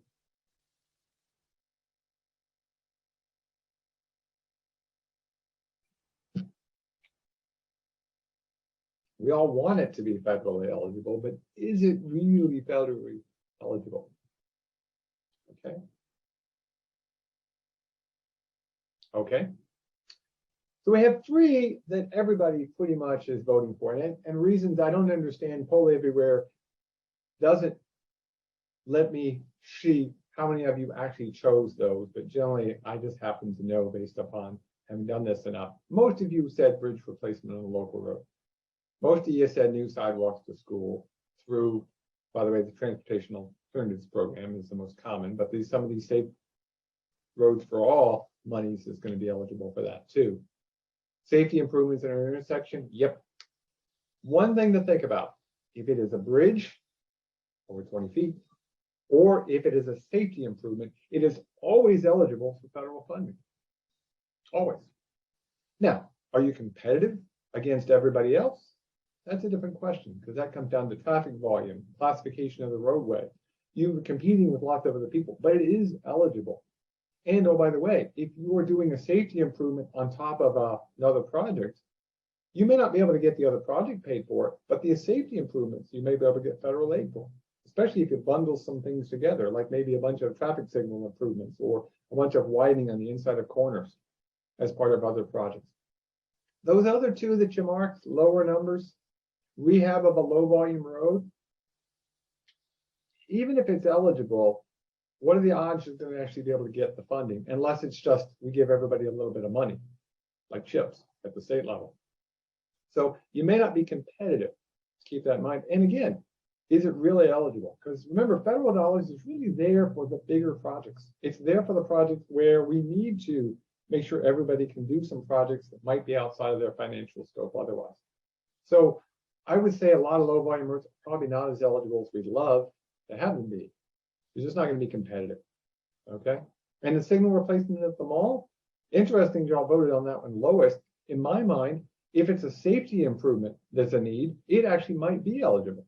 It's a safety improvement. If it's just because they want to get more cars in and out, yeah, it's not. But guess what? You might be able to get the people who own the mall to do some of the costing. In fact, that's what happens a lot of times in the state system. If somebody wants to put in a mall, they get to pay for the light. And who maintains it? That's a debate we could have for another day. Okay? So think about whether something is eligible or not.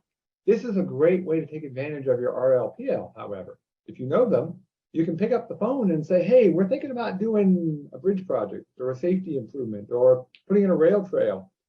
Do you think it's federally eligible? And if so, what federal programs might be ones we want to look at? Because the next step, of course, is to seek the funding. Okay? So you got to become familiar with the sources and the rules. You got to make sure you can meet the schedule and the budget. Okay? How's that going to fit within everything else that you do? And of course, you have a good scope. You have realistic benefits. Remember, ask for the appropriate funds. Okay? Now, what do I mean by realistic timing and budget? Well, ask for everything you need, but don't be crazy about it. If you need $250,000 to replace this little pedestrian suspension bridge, and there are some programs that could pay for that, then make sure you ask for it. But also make sure you have a realistic time frame that you can show you've got a good plan in place. That actually helps you. And by the way, if you have a comprehensive plan for your bridges, for your safety improvements, for ADA transition, those comprehensive plans can be included in your grant application and will help you get the funding because it will show you have realistic timing and realistic budget. It really does help you when you're seeking funding, okay? Now,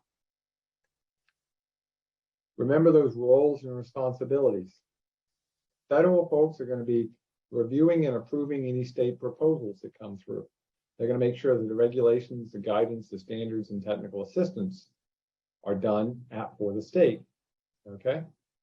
They will reimburse the state for their eligible expenses, okay? So the state is going to be looking at your planning, your projects, things like that, okay? You're going to be the one who's actually doing the design and the building and maintaining and operating. The state's going to reimburse you. The feds are going to reimburse the state. So the state doesn't want to reimburse you for something that's not eligible because they're not out of money, or they have to come back to you to try to get it. Nobody wants that. So think about the roles and responsibilities. Again, pick up the phone, talk. Okay. So now we've gone and we've got our federal aid. Whether that federal aid is through the state or direct, that's a discussion we could have, but let's just assume it's one of the programs like CMAQ or TAP where it's coming through the state. And that's what we're going to be doing for the rest of the day here.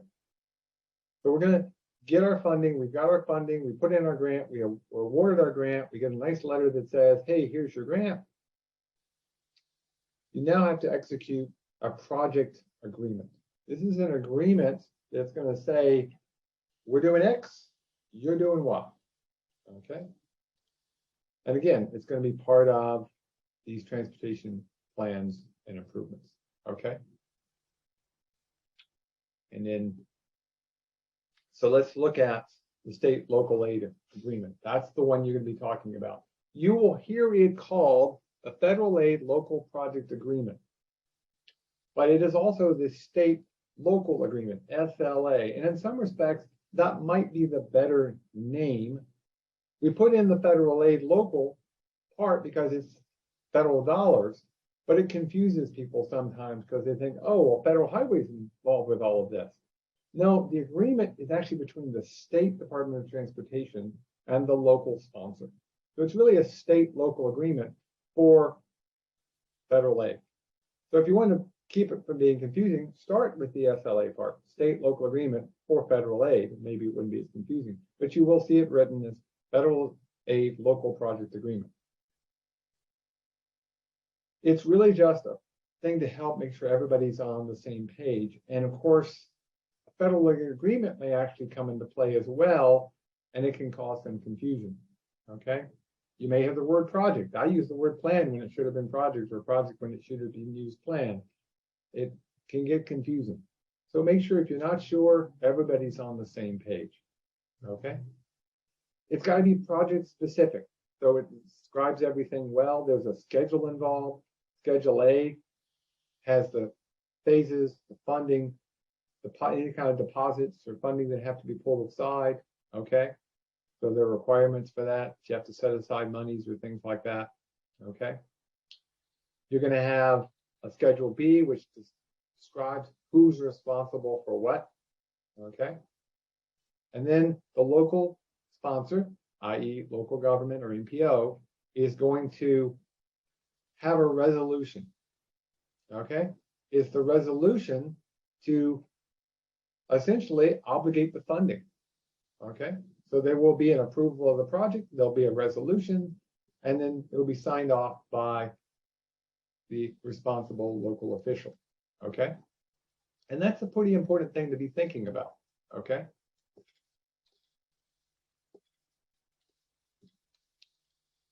So let's go through the SLA process together. quickly. Okay. So the sponsor will essentially go to the region. Okay.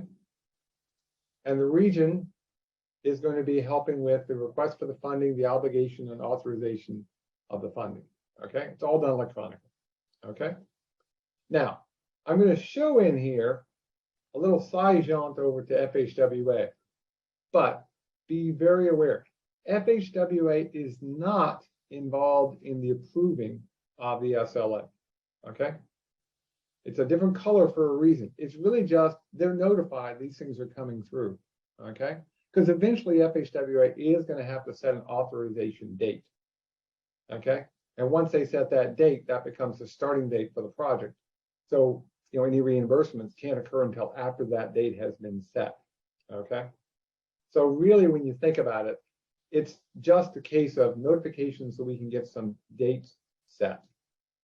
Because in the state, once they've got that information at the regional level, they go to main office and they start doing processing and approval, okay? And we get into the system where it goes down to the state comptroller and the attorney general's office to make sure everybody's on board. There is some back and forth in all of this, okay? But eventually, once it's all been signed off and approved, it gets back to the sponsor, okay? So this is all part of the federal process or federal agreements, and it goes into a system called FEMIS, okay?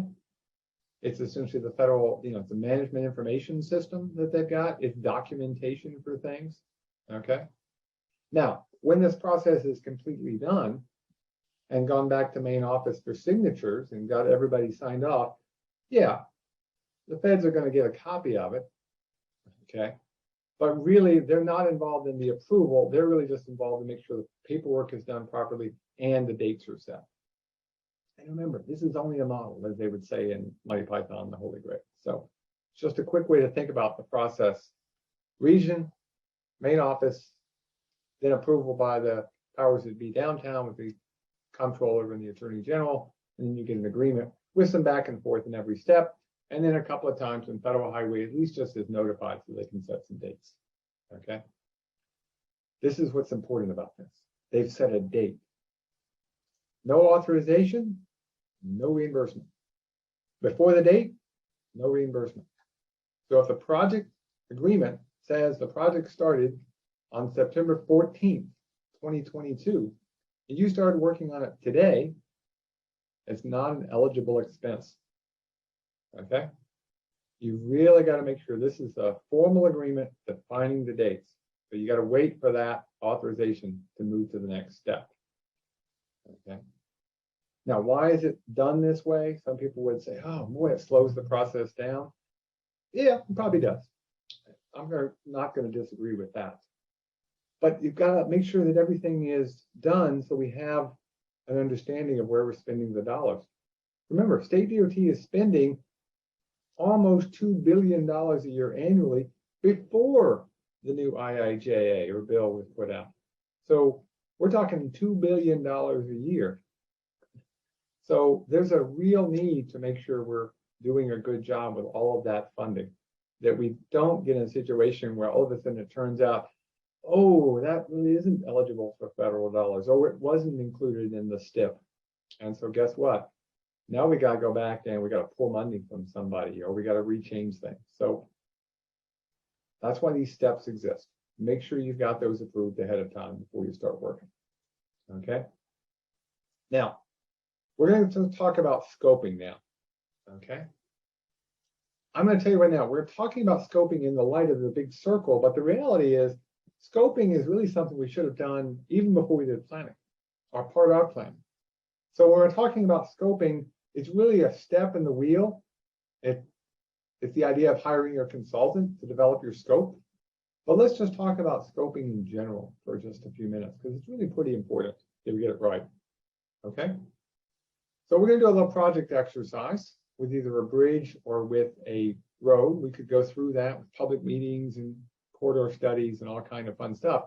But you got to be very careful or we'll get something called scope creep. We've all seen that happen. We all know it happens, and it probably will continue to happen forever. But the idea is we develop a good scope and then we make sure the design consultant knows what that is to be done. You could do this internally, by the way. It's okay. Remember, the project exercise is to go from beginning to end.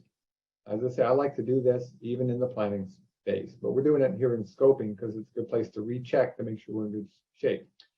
And I think, instead of doing a bridge project, which can, we could have different bridges or different safety projects. Maybe we'll come back to one, but let's do a different one. Let's build an ice cream sundae. Okay.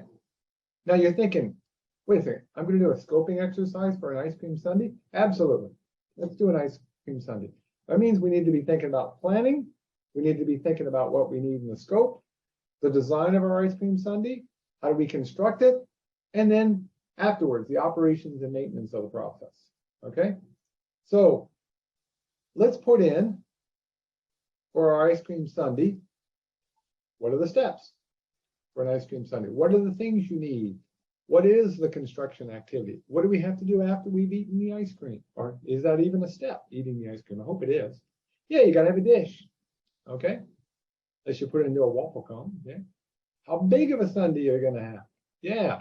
What materials? Like ice cream. Yeah, ice cream sundaes do usually have ice cream in them. You need a spoon to eat it with. Good, I'm glad to see that. What temperature do you want the ice cream at? You want it on the counter so it's a little cooler. Okay, what are the materials? Okay. Okay, you got to decide on your flavors. Okay. You got to go to the store. You got to make sure the store is, you got your ice cream in stock, in your cup. You have your dish. Okay. You got to ask other people, what flavors do you want? What toppings? Do you like sprinkles or do you want chocolate sauce? Do you want whipped cream on your sundae or one of those little maraschino cherries? Okay, or can you not stand them? It's like, yeah, get them away from me. Okay. I know people who hate coconut so much, I put coconut on things so they wouldn't eat them. Okay. How many different toppings? Okay. Now, is there anything here that we have missed? Well, let's just think about that process again. Okay, we got to go to the store. We got to have it ahead of time. We got to have our dishes and our spoons clean. By the way, how are you getting the ice cream out? Are you going to use a spoon for that? Or are you going to have a scoop? You might need an ice cream scoop. Oh, there it is. I do see the ice cream scoop. That's good. Okay. You got to eat it. Nobody put eating, even after I said it. Someone's going to eat that at some point.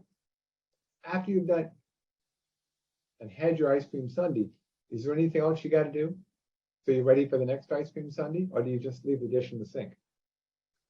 Yeah, you got to clean the dishes. That's part of the scope for an ice cream sundae. We don't always think about it that way, but really the ice cream sundae is from the beginning until we're ready to make the next ice cream sundae.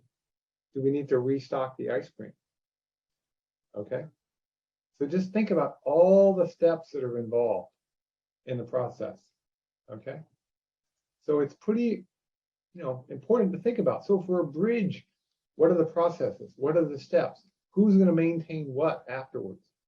Okay. So keep that in mind. When you're building a project, build it the entire way and ask questions. I see somebody put in their lactate. You have somebody who's got lactose issues. Okay. How are you going to pay for it? Okay. Again, do that with your bridge project. Build it all the way through maintenance and think about all those little steps that we sometimes forget. It's really worthwhile. Get a whiteboard, get a piece of paper, and it's an exercise. Okay. So we're going to do that. Now, I wanted to do that over the course of our time together with a bridge or a safety project, and we'll come back to a couple of examples doing this, but just think about the kinds of things that you're going to be doing. And at this point, once you've got a good scope, you hire or select and hire your consultant that you're going to get. Okay. Now, I mentioned this in the last hour, but it's a really important process. What are the options for getting a consultant? Okay. What are the options for getting a consultant? Well, those options are pretty important. Let me just do something before I lose my spot. There we go. Make sure I'm on the same page. Okay.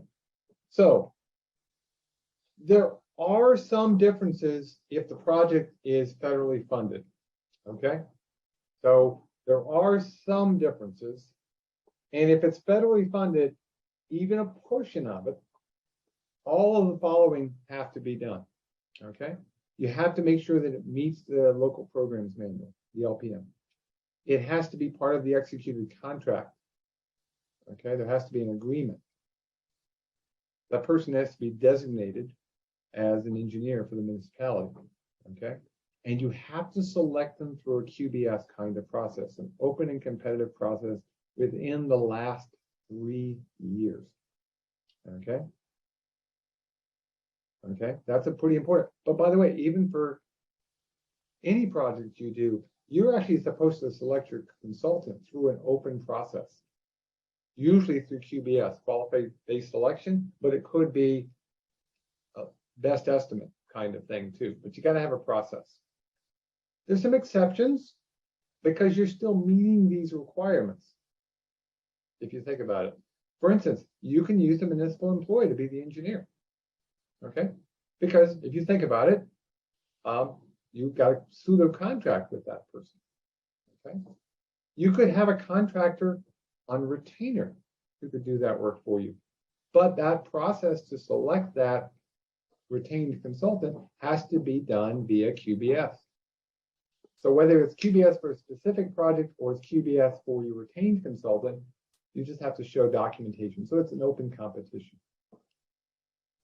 Now, if it's locally funded, you can use the local process. But again, I'm going to stress this because it's pretty important. QBS is still required. So even if you said, I don't care about the consulting, I'll cover that with local dollars, and then we'll just get federal dollars for the actual construction or for the bridge or for the safety improvement, you still got to use QBS. That's still required. So keep that in mind. So what is QBS? Well, qualifications-based selection. You would place an advertisement, you would evaluate proposals, okay? And then you usually interview the top rated firms, you re-rank everything based on the interviews, and you make a final selection, okay? Now here's one of the things. You are not supposed to use cost as a factor. When you're hiring a professional, you're not supposed to use cost as a factor. According to the Brooks Act, the federal law, you're not supposed to be doing that. Do people do it? Well, they try, but if they get caught with the Brooks Act, they can get in trouble. But more importantly, if you think about it, do you really want to be having the person designing something to be at low cost? It'd be like John Glenn sitting on the top of the rocket, thinking everything was done with low bid. No, you want the best professionals possible. Now, there are some ways to make sure you're not overspending, but that's part of the thing is you can't select based on cost. Okay. But I have good news for you. You don't have to reinvent the wheel. State has a really cool system in place. The county highway superintendents developed something called the Local Design Service Agreement, LDSA. And you can find links to it on their website. Their association website is www.countyhighways.org. County Highways is an abbreviation. And it lists consultants by area, by region. And you can select from that list. So what you do is you develop a list of project criteria. You develop a selection committee and ratings, and then you contact the firms on the list. They've already been pre-qualified to some extent. So it's pretty cool. It's a lot faster, okay? And so they're done by region. So you have a limited list you have to contact. You've given them some choices. And it's a much faster process. And there is a current list available, goes through 2025.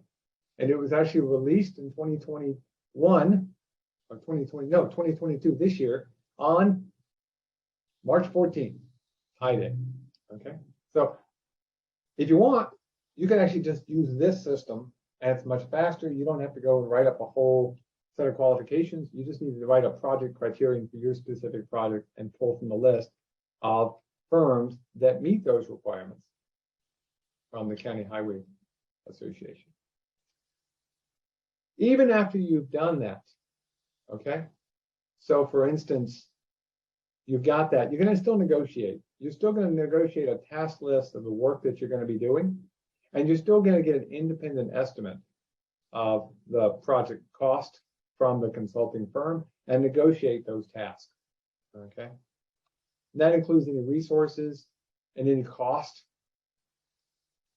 You want to apply those costs, make sure you've included your overhead. Don't forget those kind of things. And you're going to do an audit if needed. Not always needed. It's one thing I like about the LDSA process. You probably don't need an audit in most cases for most local projects that are relatively small. Okay. And then you're going to execute a consultant agreement. There is federal language you have to include in there. But again, the LPM includes some of that language, so you don't have to reinvent the wheel, and so does the LDSA.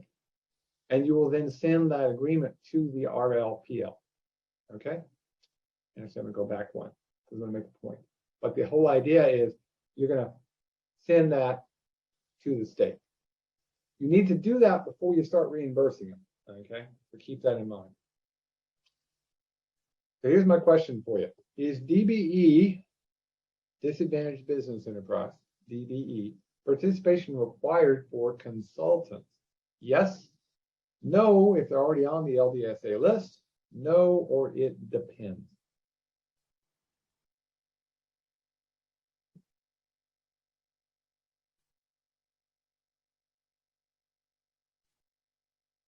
And congratulations, you've given me the two answers that possibly could be correct.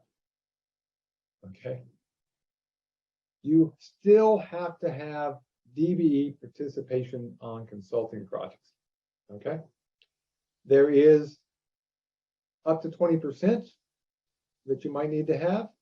And even though they're on the LDSA, they still have to meet those requirements. So there's still going to be disadvantaged business enterprise issues. So when we talk about DBE later on for contractors, realize there's still some requirements for engineers as well, consultants.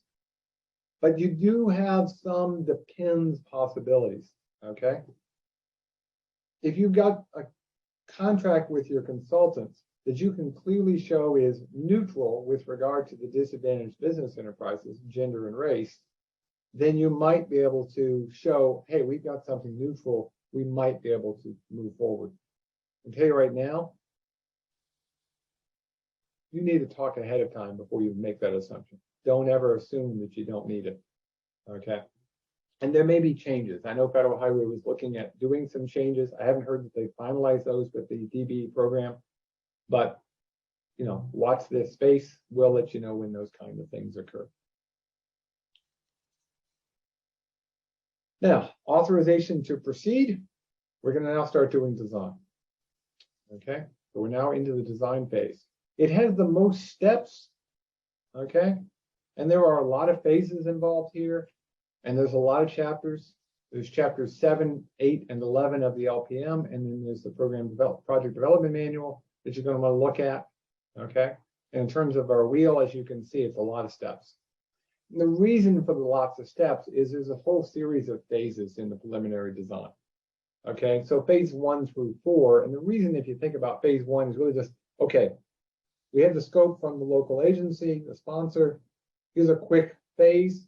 Here's a quick design, a little bit more detail.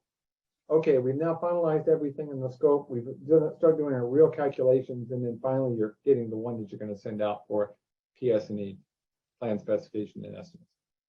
There are some shortcuts that can be made, and you can look on the state's little game of life map to see that.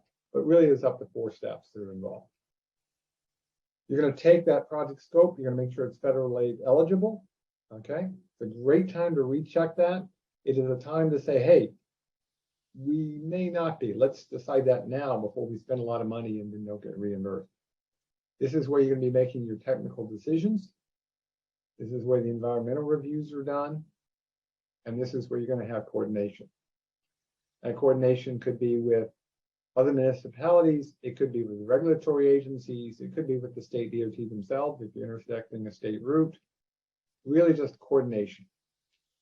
This is where you start to involve the public. Okay, we'll talk about public meetings.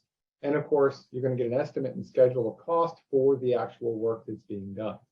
Okay. So I gave you a couple of people that might need to be coordinated with, but give me some other people that you might need to coordinate with in terms of developing a plan. Who else do you have to talk to?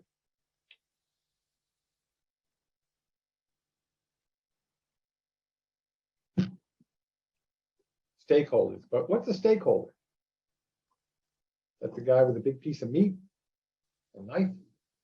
Railroad, landowners, yep. Public, maybe public in the area, residents who live there. The municipal board, not just in your own municipality, but surrounding ones. If you're along the coast, you might have different things you got to deal with. Okay.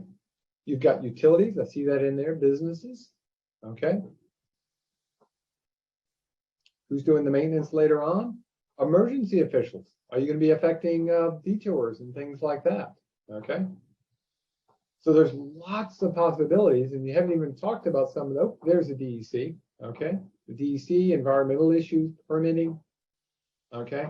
So again, just like we did with the scope, this is a great time to go back through and make a list of who is involved for coordination. Who's included in public involvement?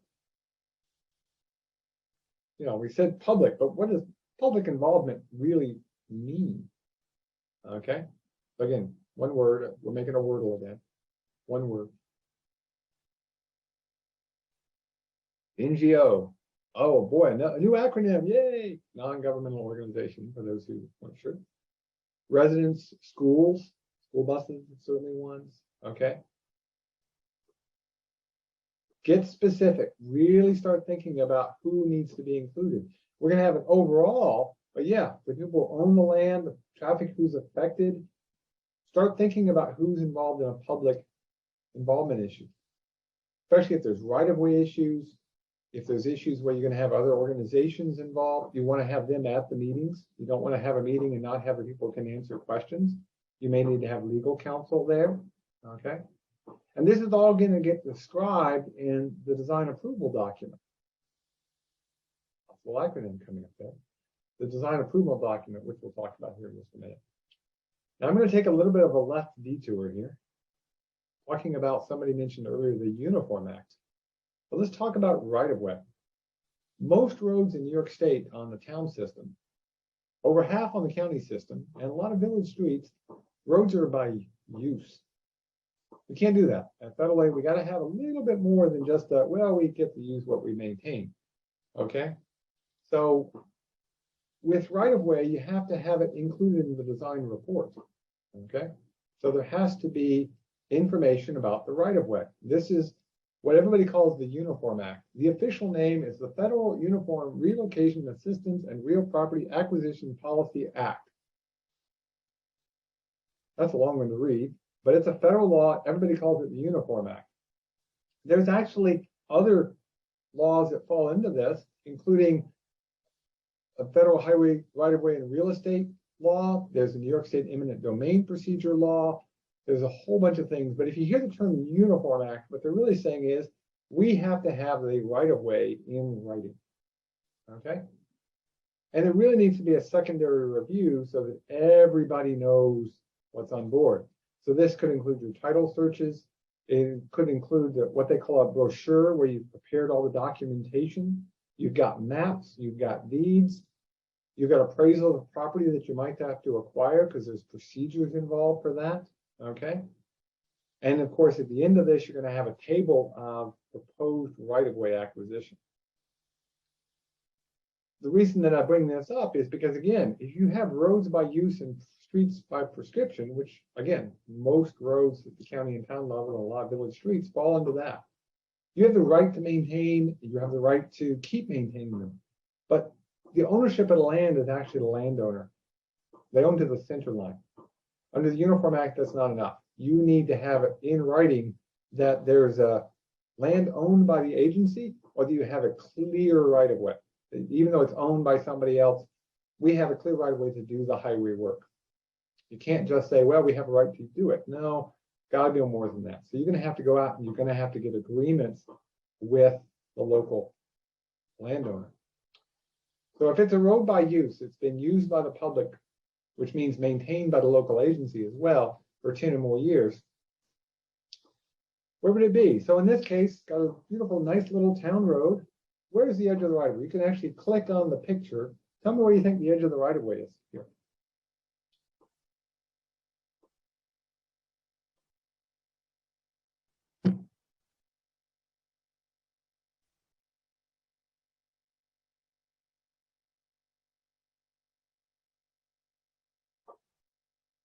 Well, we got all kinds of clicks. We even got some people who clicked over on the right, and we got some people who clicked further back. It's not the 49.5 feet total right-of-way width that some people claim. It's what you've used and maintained. In this case, there's no shoulder. If there's never been a maintained shoulder, then the right-of-way may actually be the edge of the pavement. It certainly doesn't go beyond that tree because that tree is a fixed object. And you're just essentially saying, hey, if I let a tree grow up, that's certainly outside the right-of-way.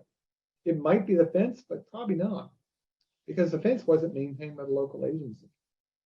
So that's why it causes confusion. So if you're doing federal aid, you got to go out and got to get an agreement on what is the right-of-way.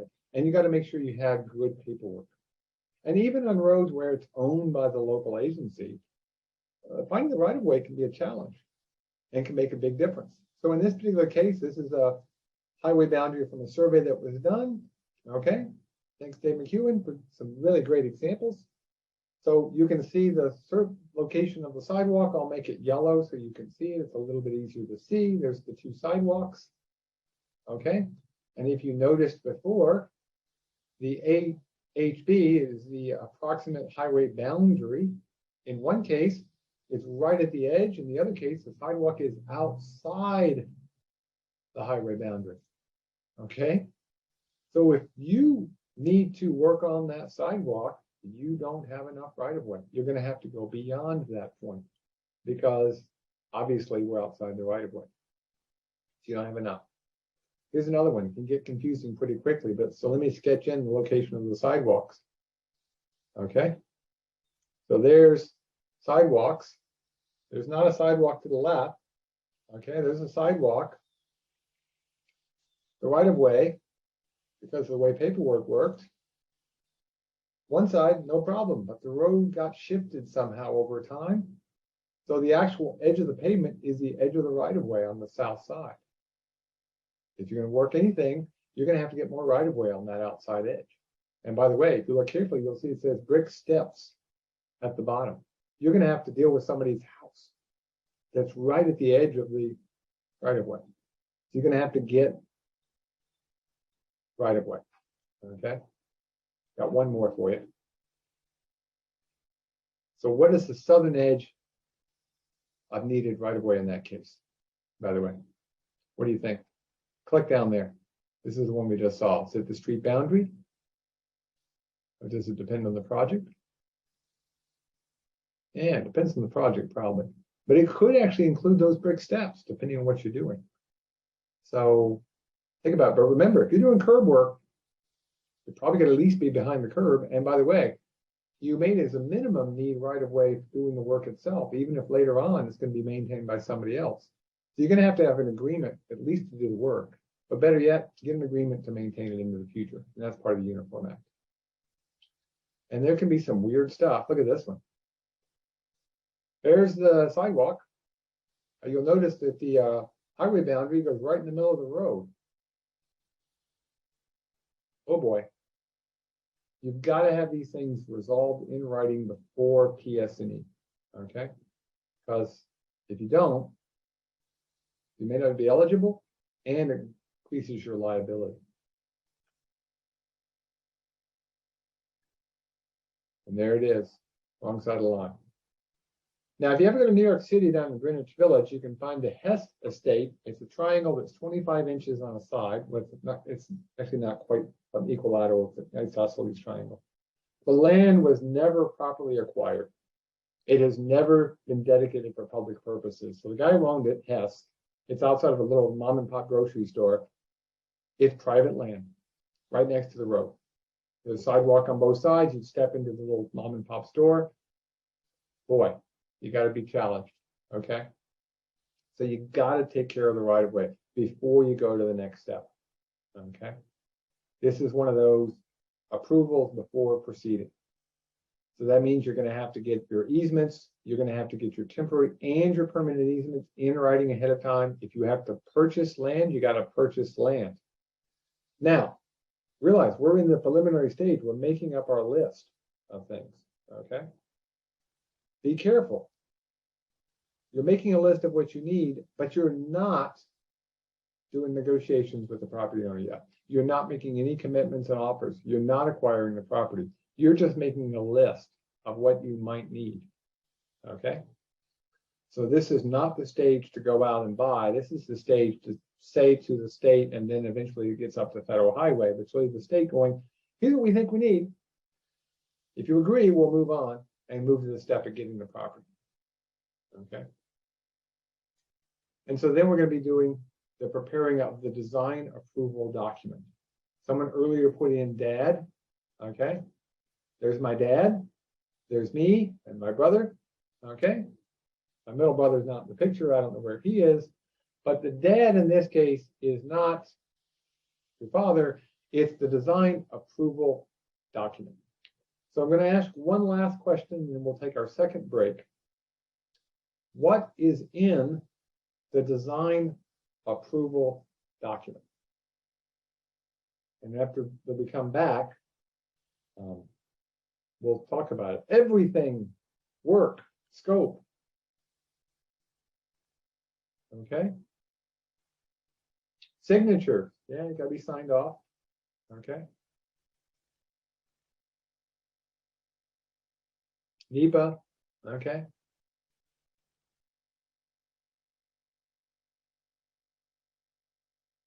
Limits, standards, right of way. Okay. So it's going to have all kinds of stuff. Okay.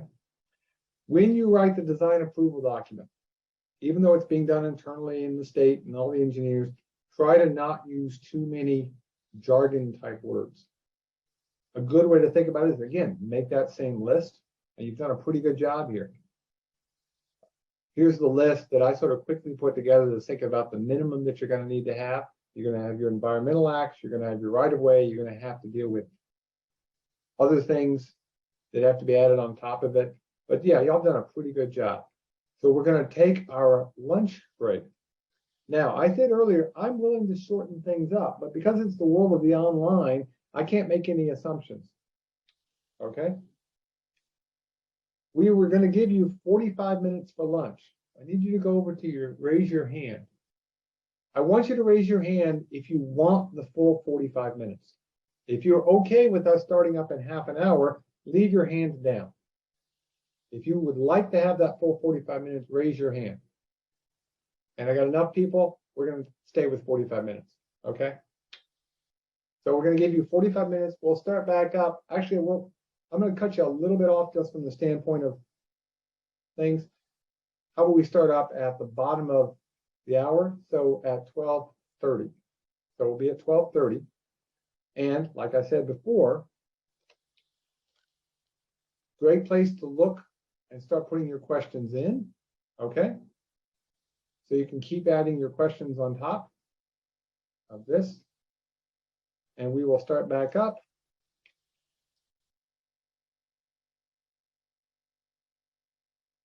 at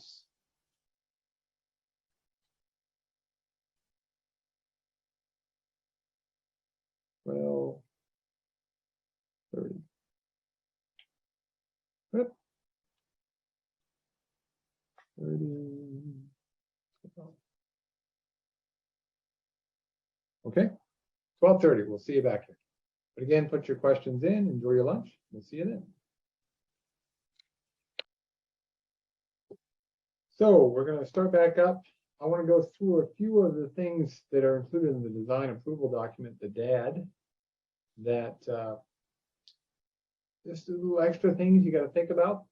Oh, and by the way, if you decide you're going to do direct aid later on, you get one of those grants, you still need to do these things. These are not changes. It just won't be administered through the DOT. They'll be direct. You'll have to take care of them yourself. Okay, so we'll just walk through these.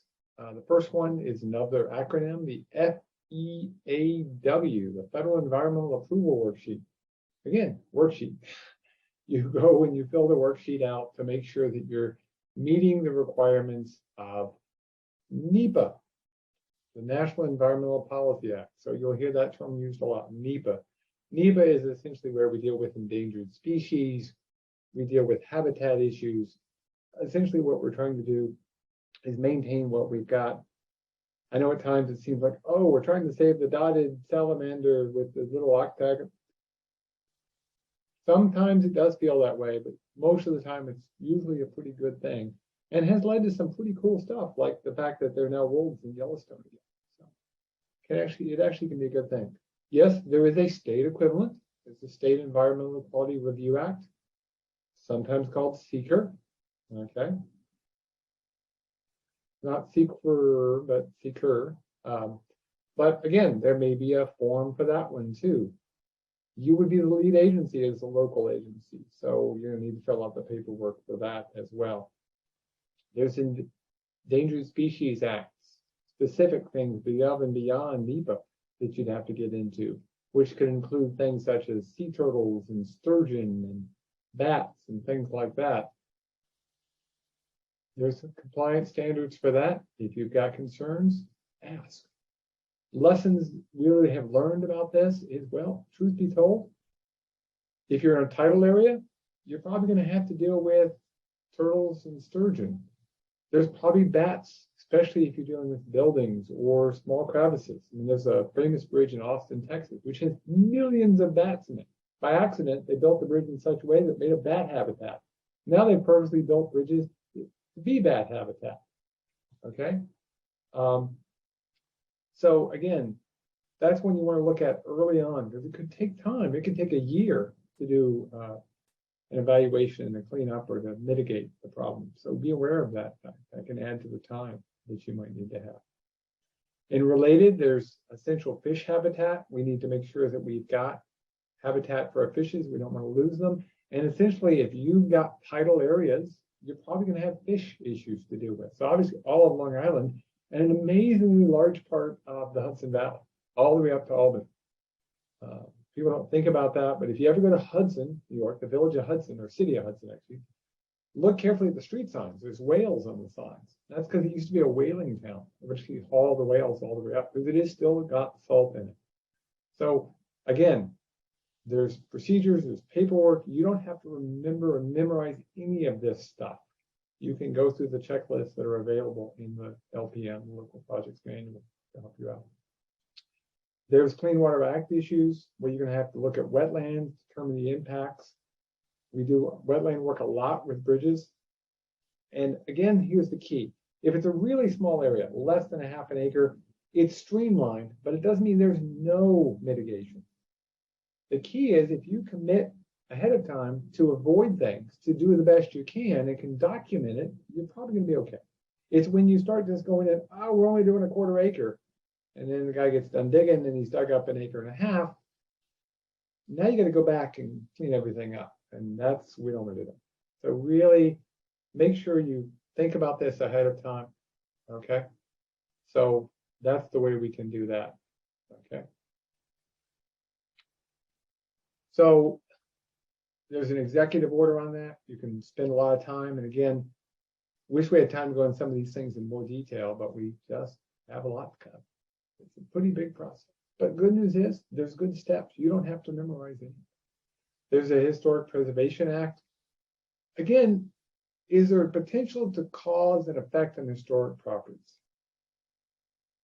You don't, again, have to know these things. You can actually talk to people who work for the State Historic Preservation Office, and NYSLTAP can help you find these people, or they actually have their own cultural resource coordinators, people who can help you figure out whether there is the possibility of a historical property. Okay. And then you can coordinate all that, and there's a process. And the FHWA does get involved in this because they're going to be deciding whether there's no historical properties, there's no impact, so you can keep moving on, or it's mitigated to the point where there's no adverse issues. It's only when there's an adverse issue that you're going to have to do something special and create a separate memorandum of agreement on what you're going to do. Not real common, but it does happen, especially when you're dealing with older structures. So just keep that in mind. There's an act in 1966. Yeah, 1966. I was born, but wasn't that far along. Okay. So there's the Parks, Recreation, and Historic Resource that you're going to deal with. Essentially, what this one says is, if you're near a park, you're near a recreation area, you're near a place where we have wildlife refuges or waterfowl, you have to go through separate procedures if you're going to be intersecting or going in those particular areas. So if you get a rail trail, that actually falls into that. So if you get near that, think about it. So the process, is there use on the property? And again, this is the case where FHWA is going to get involved, and they're going to look at essentially two choices. One is the impacts are, time for Latin, de minimis. In other words, there's no changes. It's really small. We gave the public a chance to comment, and they agreed, yeah, that's not a big deal. Or we're going to have to do something else and evaluate, and there's a process involved to decide, is there some avoidance we need to take? Do we need to do something different? Okay. So that could be an agreement for a historic bridge, for instance. It could be a historic site that you've got to deal with. Okay. And again, if you have a rail trail or bikeway projects, you may have to look at that. Okay. So just keep that in mind. If you've got a park near where you're working, just ask ahead of time. Again, easy to get forgiveness and permission, and the state can help you quite a bit with that. And if there's a minor involvement, you're probably going to be okay. And again, here's the key, and I bet you can answer yes to this question. Does the transportation project have a net benefit? If the answer is yes, then you can do something. Exactly what may change, but you probably can move forward in a reasonable way. But again, got to have a net benefit. Now that leads me to the idea that we're going to have public meetings. We definitely want a public meeting in the design approval document phase. It may not be required. Okay, there are times when it is, and it's laid out in your plan, in your project management plan. But I can tell you right now, one of the best things to do for public meetings is try to hold some that aren't formal. Try to hold ones where you get ideas. Do a charrette, give people pictures, let them write on the preliminary plans that aren't even close to being done, and get ideas from the public. You get public buy-in, it's a lot smoother. And don't hold that at the county complex or 15 miles away. Hold it at the local fire hall or the VFW or someplace where people can get there. The local library is a great place to hold a public meeting. The key is get public involvement and get their ideas and use them. They may have some really cool ideas. You know, they may say, you're right, we don't need a detour for this bridge because we can just walk in this location. Or, boy, we'd really not want to spend $300,000 to put in an on-site detour. You'd be amazed, but you got to do it in an informal setting if you can. But there may be times for formal, so keep that in mind. So this all comes down to the design approval document. That has to be approved before you move on. That's essentially the big scope. This is our scoping phase for the design. The details are not quite done, but you're really close. Once you get authorization, you can move on to final design. Okay? So you have to have your seeker done. You have to have NEPA done. You have to have recommendations from the design professional, whether that's an architect or an engineer. And so now it's time to move forward. Now, if you're intersecting with the national highway system, a lot of state highways, some local roads, county roads, and city streets, you may need additional approvals from NYSLTAP, and in some very limited cases, federal highway. Once you have that, guess what? It's time to do the detailed design, the really final design phases, where we're really getting into the nuts and the bolts of things like that, okay?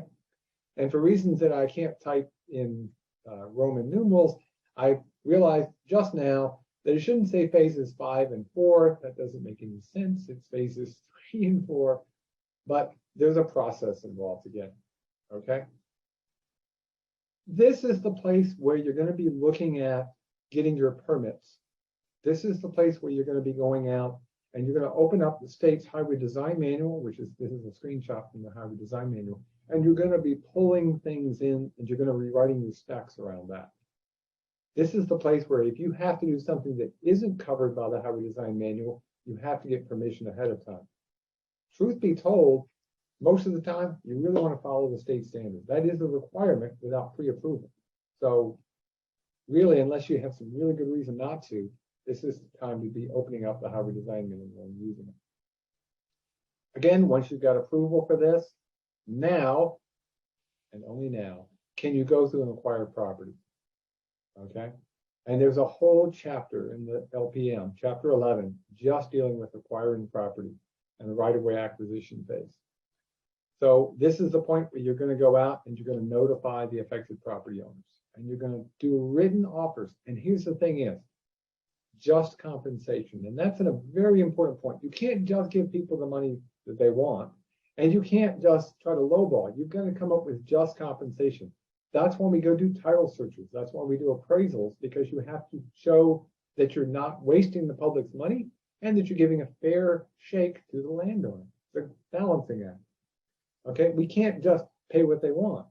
Now, can you pay for the loss of the use of land if it's reasonable? Okay, we once took some people's land that had a vineyard. It takes about 3 years for the grapes to grow up. We're not paying for 20 years of grapes, but we paid for the cost of 3 years of loss of the acreage that we took.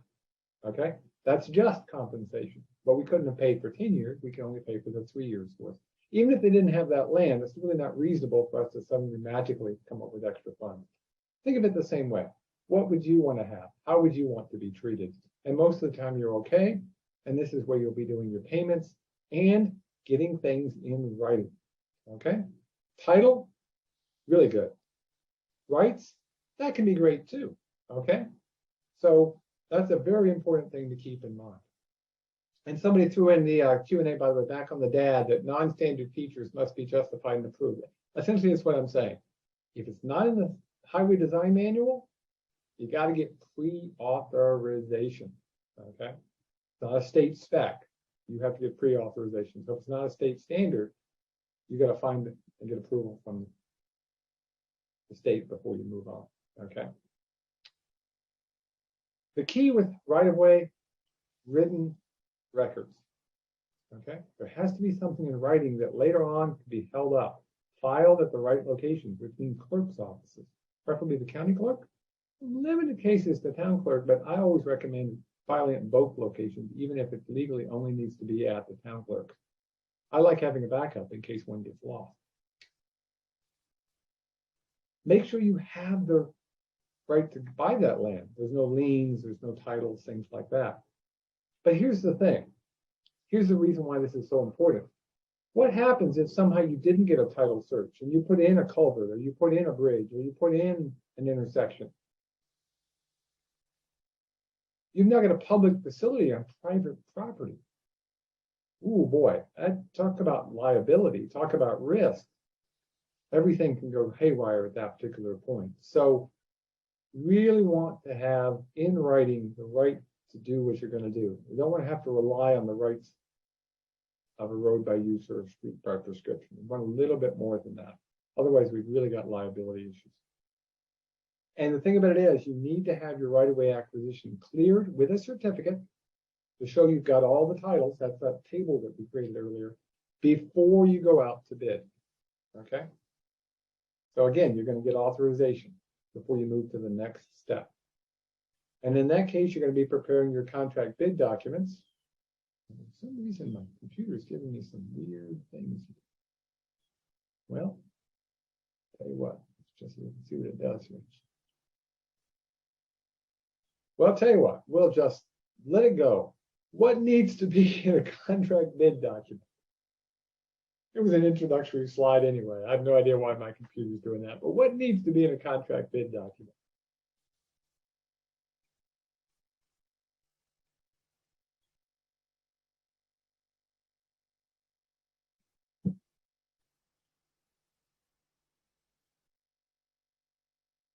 Oh, should say contract, by the way, not contact. Contact bids would be if you got a rash or something. What's going to be in a contract bid document? I'm going to make a note to change that.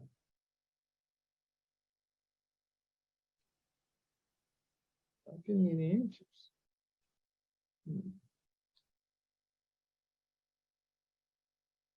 Somehow it's not active. And you try putting anything in there just to make sure I can see something.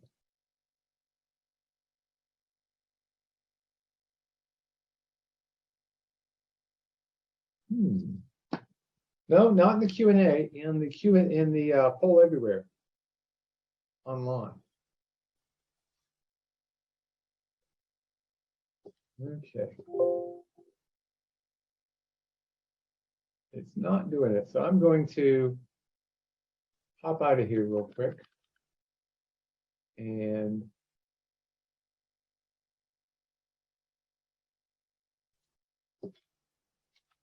I'm back in. Okay, so now it should be working again. Okay.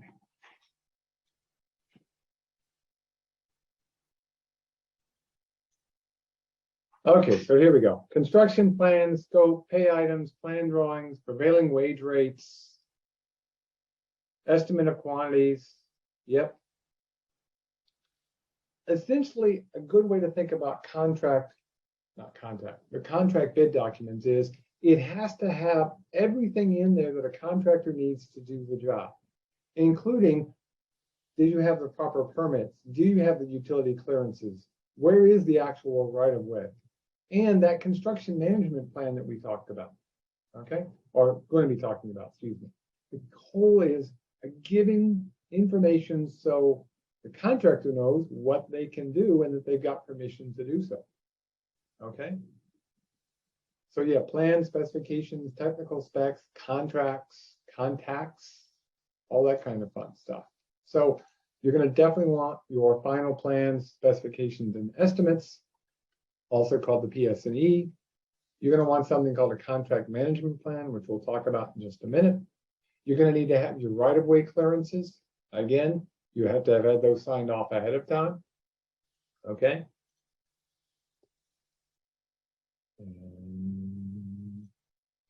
Okay. Any permits, DC permits, agreements, all that kind of stuff should be included in the contract bid document. So the contractor knows what they're up against. Okay. The design approval document, the DAD is part of that contract bid document. So when you write the DAD, think about carefully that you're sending this to a contractor too. So make sure they know who's responsible for design, who's the engineer. If you're a local agency, you need to include the fact that you signed off on it too. And of course, this additional approval on the national highway system that we talked about. Is a requirement when you're doing these things, you have a detailed estimate, and that needs to be done by a licensed professional, an architect or an engineer. Okay, so you really need an estimate in there. Most of the time it's an engineer, but it has to be a detailed engineer's estimate. So everybody's on the same page. There are ways you can have that not as part of the contract document, but somebody needs to have it. And they will eventually be able to see it. So it is a public item eventually, no matter what. And in terms of the documents themselves, guess what? You get a lot of help. There's a lot of good information out there. So you can go and look at the standards and specifications. So obviously NYSLTAP specifications are used pretty much all the time. In fact, if you're on the national highway system, a state highway, or any public road, unless you have permission ahead of time, you have to use NYSLTAP specifications. Now, there's some exceptions in New York City, but they have their own procedure that they have to follow. So if you're from New York City and you're going, well, we don't have to follow that procedure, you're right. But you have to have pre-approved what procedures and specifications you are using. So it's not a case of you can use whatever you want. So if you want a special spec, I'm ordering a special kind of concrete. I'm going to be using a different kind of asphalt concrete. You have to have that pre-approved by New York State DOT. Okay, before it can go to the contract bid documents.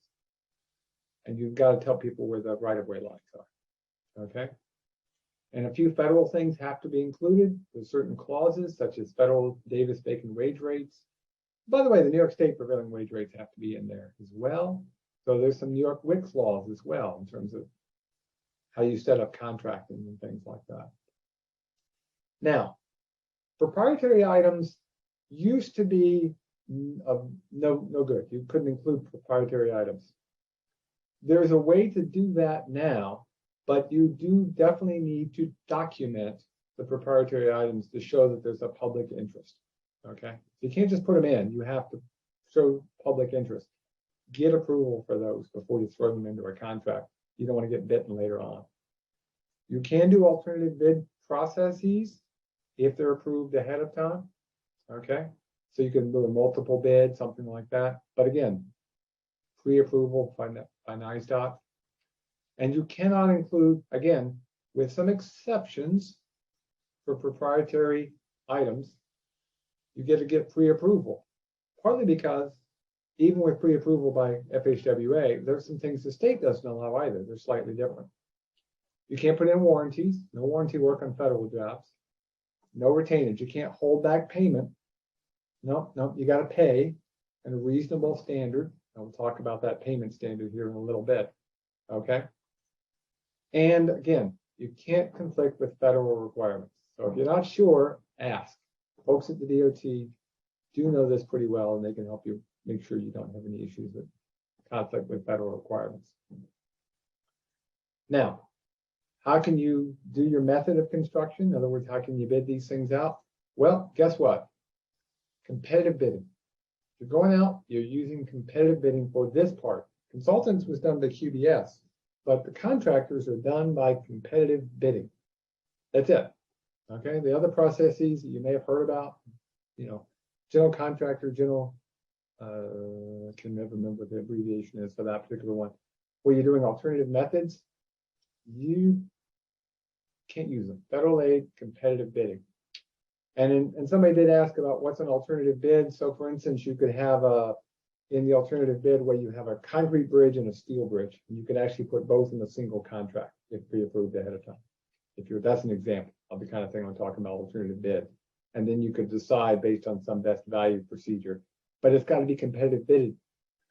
So that creates some issues. That's why you got to get pre-approval. You can't just go, well, let's pick the two that we like the best. Now you got to get pre-approval for any of these things. You can do work with force account. It is okay to do it internally. There are some limitations in total, okay? And you got to get pre-approval for that. And the key is you got to show finding a public interest and cost effectiveness. So maybe you're doing it with force account because you already know how to do that kind of work, and maybe you're bringing in a contract to do some specialty stuff. Just get, again, pre-approval. The great news is you already have it in the design approval document. If you can show, look, we're going to do force account for this part. Maybe we're putting the shoulders in with our crew because we can do it cheaper, and here's we can prove it. If you can show a public interest, you can use force account, but it's got to be pre-approved. Get into the design approval document so that you don't have to go backwards. And as a reminder, design build is not allowed on local projects. It's allowed on state projects, okay? And there are some exceptions in our friends in New York City, but again, you'll need to be aware of those specific things. But in general, in New York State, design build is not allowed. Now, there are always some non-typical issues, okay? There's always some things that come in. The key is you got to have approval. And show this as a public interest. So, for instance, you could get something from another agency, another public agency, the state, and they provide the materials and you use them, like the old Tappan Zee Bridge panels. You can use those, perfectly allowed, but you got to have approval ahead of time.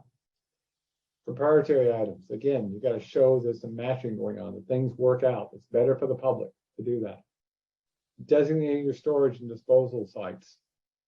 You have to show that the reason you're doing it is because of value to the public, not just because it's cheaper. It has to be public value, because otherwise you could dump stuff in a place that has a negative impact. And again, warranties generally not allowed. Okay. Few of the contract issues that come into play quite often that you need to think about, just to keep aware. There's Buy America. Okay. Buy America is an interesting thing to deal with. Okay. It includes, because of the changes in the law, it includes steel, iron, manufactured products, and construction materials. Okay. Now, Federal Highway Administration already has processes in place, okay, for construction materials in a lot of cases. Okay. The manufactured product side is being reviewed. So as of today, you got to worry about steel and iron. Okay. After November 10th, there will be a new process possibly in place for other items, specifically manufactured products. Okay, it could be made out of plastics or other things like that. But construction materials like concrete pipe, things like that, there's already procedures in place where you don't have to go through a whole bunch of hoops, because we are in a state that borders Canada and we do get products from Canada. So before you start thinking about, oh, I'm going to get a culvert from Canada, check with your RLPL and say, hey, am I crossing the boundary? Is this now allowed? Is it changing after November 10th? Now, the key is we're trying to use American products. Okay. How much can we buy of foreign materials before we cross any thresholds? Well, it's 0.1% or $2,500, whichever is greater. Okay. So if you have a $2.2 million contract, you would, that's $2,200. The $2,500 would kick into play. So you can spend up to about $2,500, which means some small parts here and there. But generally, you're going to have to go get Buy America waivers if you want to do any more than that. Now, there are people who are going, well, Buy America waiver, I can get one of those. They're going to be in advance. Okay, they're going to be approved ahead of time. It really should be approved before you go out to PNE, to be totally honest. And schedule is not a driver if it is made in the United States. Really, what you're looking at for Buy America waivers is that either you just cannot get it in the United States, or the quality is better if you're getting a foreign product. Okay. So when should you be looking at a waiver? Well, truth be told, earlier. So minimum the design phase. Okay. And truth be told, you may want to think about it all the way back in the scoping phase. Is it really that critical to be getting a Buy America waiver? I get every single day, I get the listing of the federal government's notices. Most of the time, I just scan, quickly look at federal highway and move on. Don't do much else. I have seen, I think, 4 Buy America waivers in the last year. They just don't occur that often. Okay. So don't assume you're going to get one. My advice is look at alternatives. Just use American products, unless there's just no good alternative. You've got to do civil rights reporting. There's a whole chapter on civil rights reporting. Okay, it falls into Title VI from 1964 in the Federal Register 49. The term you're going to see used a lot is DBE and EEO. Okay. DBE stands for Disadvantaged Business Enterprises. EEO, Equal Employment Opportunity. Okay. Here's the thing I want you to understand. To walk away in this case, we need to treat people fairly, and there's goals that can be set. We'll talk about those goals in a second. But there's a different program you may have seen, MWBE, and sometimes it's M/WBE. That's a state program for minority and women-owned business enterprises. Okay? That's a state program for state dollars. There are different ways the goals are set. They're different in terms of how they're utilized. There can be no MWBE goals on a federal job. Okay, so if you're doing Bridge New York, you use DBE or EEO kind of activities. If it's a state job, you're going to be like Culvert, New York, you're going to be using MWBE or M/WBE. Okay, and there's also a veterans program too for service disabled veterans owned businesses, okay, for state construction contracts. Okay, by the way, if you're wondering, that's a flat goal of 6% that they're shooting for there. Okay, but the key is for federal projects, you're looking at the DBE program. So we really, when you see those other programs, we can't mix and match. Should we be able to? Hey, that's a discussion we can have at a different day. But for federal jobs, DBE, and then reporting that through equal employment. The goals are narrowly tailored based upon the type of work involved, where you are in the state, and the availability of work for those who would fall into the DBE program. Okay. And so there are tools for doing that. You don't have to go invent the wheel. You can check them out ahead of time and set the goal, and you'll do that as part of the design process before you go out. And what you're going to do is you're going to get a commitment from the contractor based upon the percentage of the bid, not what they spend, but the bid. Okay. So if they bid $1,000 and the DB commitment is 100, then that's a 10% commitment. So if the goal was 10%, they said we're going to do $100 in their contract document. They have to give you $100 worth of work. If they have a contract price that winds up being $2,000, it's still $100. If they have a contract amount that they charge you of only $500, the DBE portion is still $100. The amount of money that falls in the DBE is set by the bid, not set by what they actually spend. And again, there are tools for that. That'll be part of your pre-award, your commitments. Okay. And that's the number you're going to track. So it's the dollar amount, not the percentages, even though the percentage drove it. It's in their contract, the dollar figure. Okay. For EEO, we do have our goal of 6.9% for female-owned, women-owned businesses. Okay. And the minority goal is set by county, so it varies quite a bit across the state. So the question for you. I got a DB commitment of 8%, an award amount of $500,000. Okay. There's a contractor put in, and we're going to award him up $500,000 is what he said he was going to be for the price. But of course, he's not going to spend exactly $500,000, but that's what he put in as his bid. He won the contract. What dollar figure are we going to monitor during the project? So someone will get out their calculator real quick and tell me what the dollar figure is.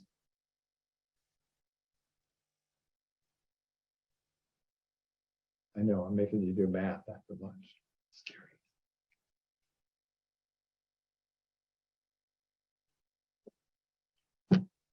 $40,000. Very good. Yay, Joseph.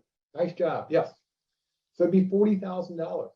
Again, what they actually charge you for might be different than $40,000. But that's what you're monitoring to. You've set that number at the beginning. You don't have to go, well, did they do 8% of the total price? No, you just monitor the dollar figures in the DBE categories, women-owned and disadvantaged businesses, for that $40,000. Okay, which is actually a little easier to track. So that's actually, I think, a good thing. Now, in terms of contractor practices, there needs to be information, and this includes subcontractors, dealing with recruitment, hiring, and the pay of people who are disadvantaged. How do you train these people? How do you promote them? And maybe more important than all of these combined, even though I'm from a training organization, how do you retain them? So that needs to be part of their practices, their skill set. You need to be working with the contractors, and contractor associations need to be thinking about ways to do this. And as we're coming out of COVID, this is going to become a bigger and bigger issue that we have to deal with. How do we pay people? How do we retain them? How do we train them? And people go, well, I train my people, they'll leave. Yeah, that's true. But if you don't train them and they stay, then what have you got? Now, the work that those DBE organizations do for you, those contractors or subcontractors do in your project, has to be considered a commercially useful function. CUF is the lovely acronym for this particular one. And what that means, it's actual work. It's a distinct element in the job. Okay, so we're going to do an evaluation to determine whether it's really a commercially useful function. This is something that's unique for that contractor. So you got a specialty contractor who does grading operations, they're a DBE. That'd be a pretty cool, probably work. But if it's just a guy driving truck and you got 15 other companies driving truck, what makes them different? You've got to be careful about that. So you got to look at your workforce. Okay, are they actually performing and managing with normal industry practice? How's the supervision being handled? Is that being done in a professional way? Okay, are they actually doing the equipment? Okay, you know, they're going to be independent. They can't be using your equipment. They just happen to be hired through a subcontractor. No, they got to have their own equipment. They got to have their own materials. Okay, it's not a case where you just sort of sign off on the paperwork, you have to hire a company that truly is doing work within the industry that's disadvantaged in one way or another. Okay. So when you do the review, the key is it's not that they just, hey, this is a certified company and we like their work. You really got to show that there's a commercially useful function in this particular case. And if you're wondering, again, you don't have to reinvent the work. There are forms to help you figure this out. And there's something called the EBO, okay? And my brain does not remember what EBO stands for off the top of my head. I didn't write it on the slide note, so I forgot an acronym myself. Somebody can help me get EBO. It's essentially an online tool to help you figure out whether it meets the requirements. So you don't have to memorize any of this stuff, okay? Again, I love forms, I hate paperwork. In this case, forms help figure out the right questions to ask. Thanks, Dave. Equitable business opportunities, EBO, okay? Again, we're trying to track things. We want to make sure we didn't miss something. We gave people a hand, okay, but not a handout. So we got a quick case study. A DB is subcontracted to furnish and install rebar on a bridge deck. Very good example of something that's commercially useful, okay? A review of the documents submitted with the material certification showed the steel was delivered, okay, and invoiced to the prime contractor. The document indicates, okay, ready, here's the choices. The DBA negotiated price and ordered the rebar. Further review is required. The DB only needs to submit proof of payment to demonstrate a commercially useful function. The DBA did not perform a commercially useful function.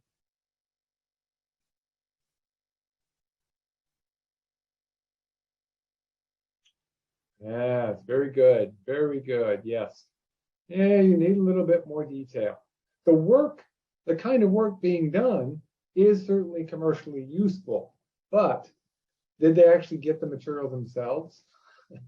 Did they actually install it with their own equipment or their own manpower?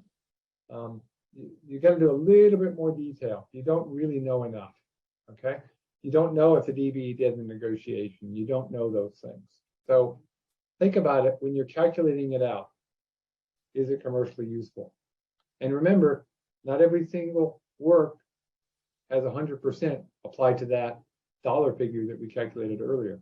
Subcontractors, generally it's 100%, though there are some exceptions where it's lowered slightly, okay? Trucking, same thing.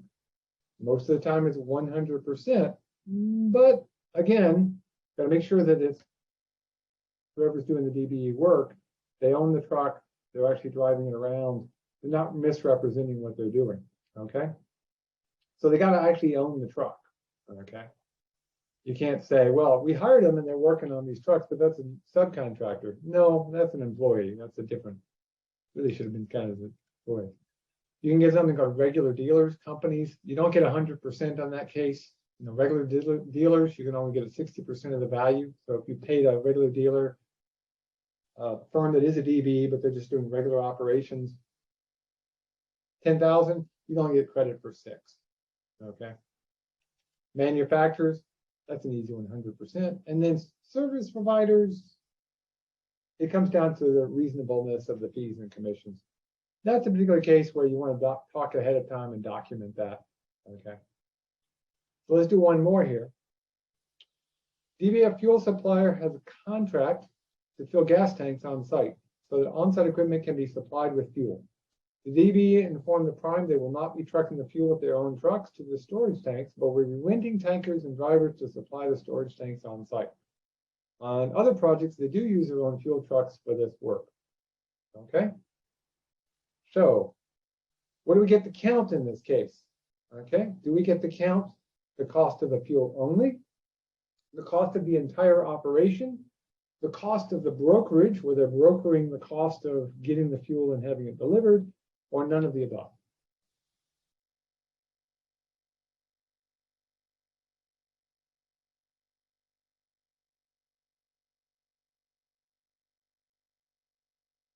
And a lot of people will think, well, it's the cost of the fuel.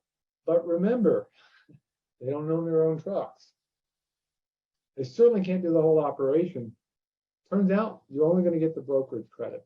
Because remember, if you go back and look at the setup here, they don't have their own trucks. They don't have any trucks on the site. So really all you're getting that's disadvantaged is the fact that they did negotiation and they got the fuel. But it's only the brokerage part that's really the disadvantaged business. The fuel came from essentially somebody else. So they don't get the cost of the fuel, they only get the cost of the brokerage. Okay? If you're not sure about it, ask. Now, I know there's a lot of people who are going, I just don't have in my neighborhood, in my area, contractors to meet the requirement. That's okay. There's a thing called a good faith effort. And the idea behind a good faith effort is, look, I've tried, I've done everything in my power to find disadvantaged businesses. I can't find them. So you can go through and document that I tried contacting these firms. I looked at the directory of firms that's available online. And you can show with a good faith effort that I couldn't find this. And you have to do that to show good faith. So give me some example of good faith efforts that you can do. You can get letters, you can do documents. Yep. Okay. You can take meeting minutes. You got to document your efforts. Essentially what I would do, and this is what we did one time when we had to do it, create yourself a log and literally put a log in of who you contacted, why you contacted them, what kind of work you thought they might do for you, the time you took to do that, and what they gave you in terms of information. Okay?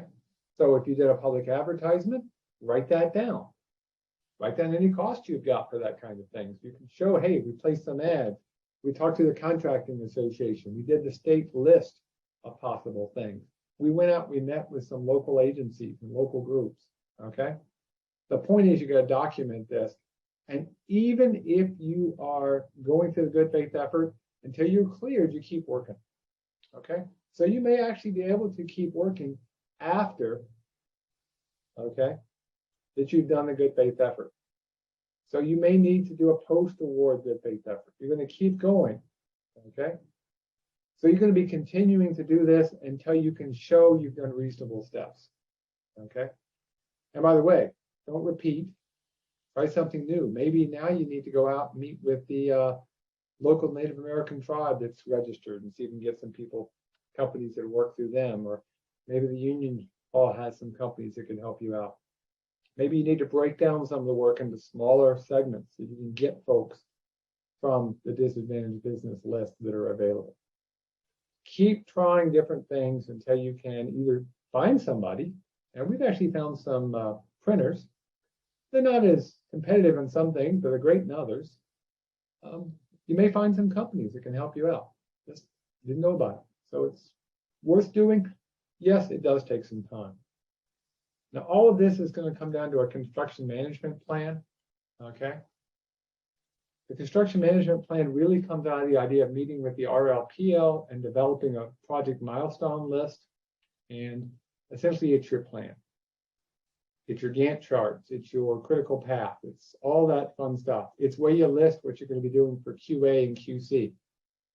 Y'all all know what QA QC stands for, right? Yeah. QA QC? See if anybody knows what QA QC stands for.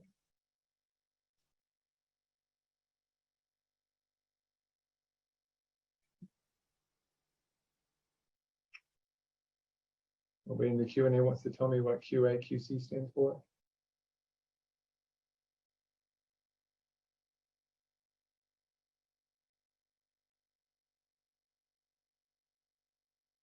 Quality assurance and quality control, yeah. It doesn't stand for quit asking and quit checking. I heard that, but that's not what it stands for. So QA QC is pretty important. You're going to come across something, if you do this very often, called the MERC. I would advise you to go find the MERC. It's a manual of uniform record keeping, okay? It is a document that allows us to essentially track everything in a consistent format with codes and forms and materials inspections. It's developed by the state, but it's a pretty good document. to make sure you've covered everything. So it helps you figure out whether your ice cream sundae or your dinner or your dessert is all organized. Do you have a plan from start to finish, and are you documenting it correctly? Inside of all the paperwork that I've already sent to you, there's a link to the MERC and several other manuals that you may want to think about having in your list. And when it comes to QA/QC, here's a way to think about it. Not the only way to think about it, but it's a way to think about it. And that is quality control. The C could be the quality of the contractor. Okay? So in that case, you're measuring things. You're doing production processes. You're calculating, did they get the right density? You're doing sample testing, things like that. Quality assurance is work being done by the agency, the local agency of the state, to assure that everything was done in the right way, that you took random samples so that you weren't penalizing a contractor because you happened to pick spots that were bad and you knew it. Okay?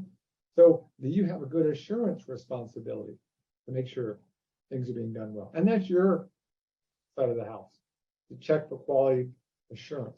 Okay? Now, the quality control, the contractor is doing most of that through a planning process they've worked out with you. Okay? Quality assurance, you're doing yourself. So it's part of your construction management plan. It includes your inspection, it includes your sampling and testing, lab testing that you're going to be doing, any certifications, plans and procedures, things like that. This is all listed pretty well, as they say, in the MERC. So it's a good document to look at. But in terms of quality assurance, we can do quality assurance for lots of different things and include things we might include in quality control. Okay? So let me just pull up quality assurance items. And let's see, today, what the heck, we'll just do concrete. So what kind of things would you want to make sure are done properly when it comes to good old concrete? What kind of things are you looking for good quality? And again, it may become a quality control issue. You're going to be doing tests. You're going to be checking the slump. You're going to be looking at the mix design. You have a procedure to do that. When do you break? What test? The test, of course, become a quality control number at that particular point, but certainly need to know how to do that. What's the air entrainment? Okay. Did they do specs and cylinders? Okay. What's the density? Okay. A couple I don't see, I'm a little surprised on. So as an assurance agency, you need to check with your contractor to make sure they're compacting it the right way with the vibration, not over vibrating it, not over finishing it. And you're documenting these kinds of things as part of the quality assurance. Because you can have a great strong concrete, but if you've over vibrated it or over finished it, you're going to get some weak spots. So technique is part of your QA process as well, that you want to be thinking about. Again, what I would do is write down what you think you need, brainstorm like we're doing now. You'll probably have a pretty good list when you start thinking that through. Okay. So you're going to have a QA/QC plan. If you're on the national highway system or the state highway, remember, you have to have New York State specs unless it's signed ahead of time. Okay. You're going to have New York State DOT inspection. Okay. And for anything that's off-site, you have to have a quality assurance plan in place. Any steel needs to be included. Any structural concrete, bridge bearings. Okay. All the kind of things you have to have these. Okay. Now, most of us, the local agencies, we're off the system, so we're probably not going to have all these things. You're still going to have New York State specs, again, unless pre-approved ahead of time. Where you have New York State inspection depends. Some things, maybe asphalt concrete, you're buying it from certain plants, the answer might be yes. But certainly on-site, no, you're going to have your own inspection. And in terms of material off-site, it's not required, but you might want to put together an off-site inspection QA plan. And then you need to make sure everything is eligible for federal reimbursement. Okay. So now, one last QA. I think this is the last one. Let me just pull up here. Make sure I'm in the right spot.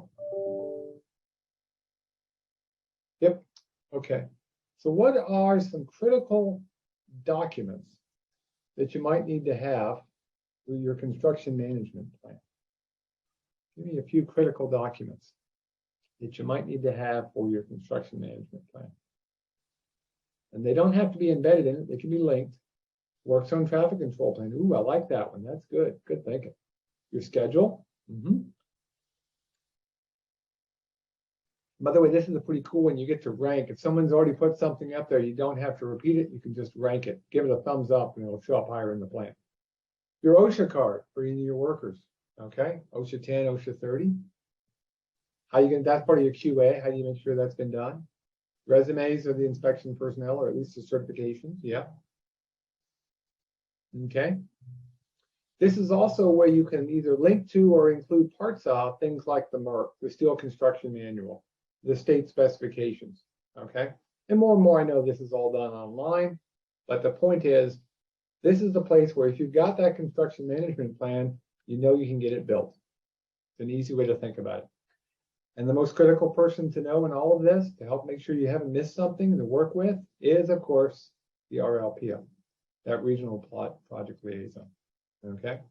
Because they're going to help you interpret everything with the manuals and the guidelines. They're going to help monitor the progress, make sure you're not getting into a hole before you get too far along. And they're going to help with consulting in main office or federal highway when needed.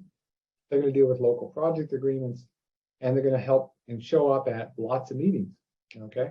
But you got to give them time to do that. So now, guess what? We're going to build this thing. Before we build it, though, remember, no authorization, no bids. Okay? So before you go out and actually award, you got to have authorization, another stop point. Okay?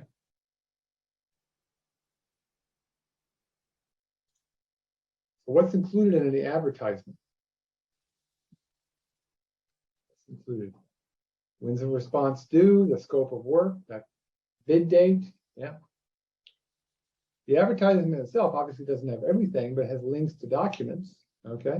So it's going to list the DB and EEO goals. It's going to list the letting or opening date. Okay.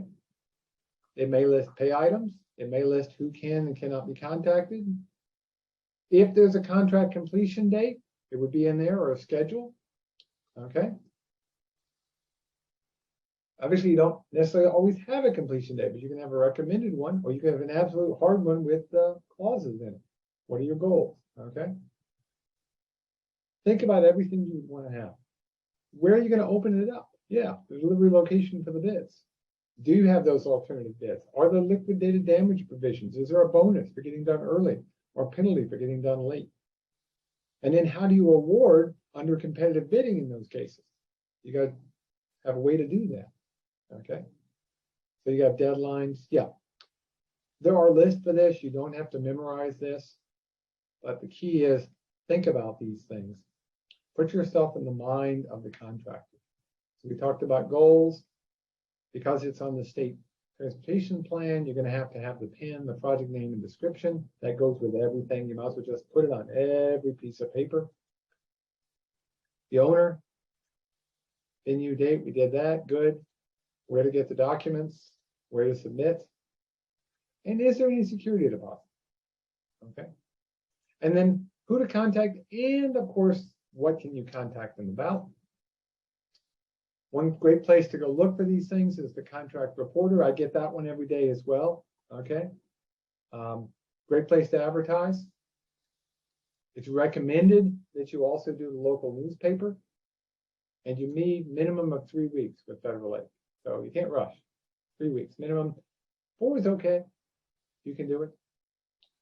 Any amendments that you put out have to go to all bidders and New York State DOT. So if you realize, oh, we need to make an amendment based on the questions, it goes to all bidders. Okay. I would re-advertise it too. Just let folks know.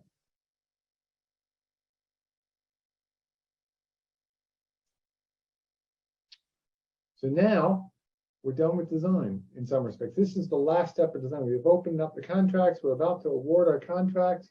So now we're going to be going into construction. Okay.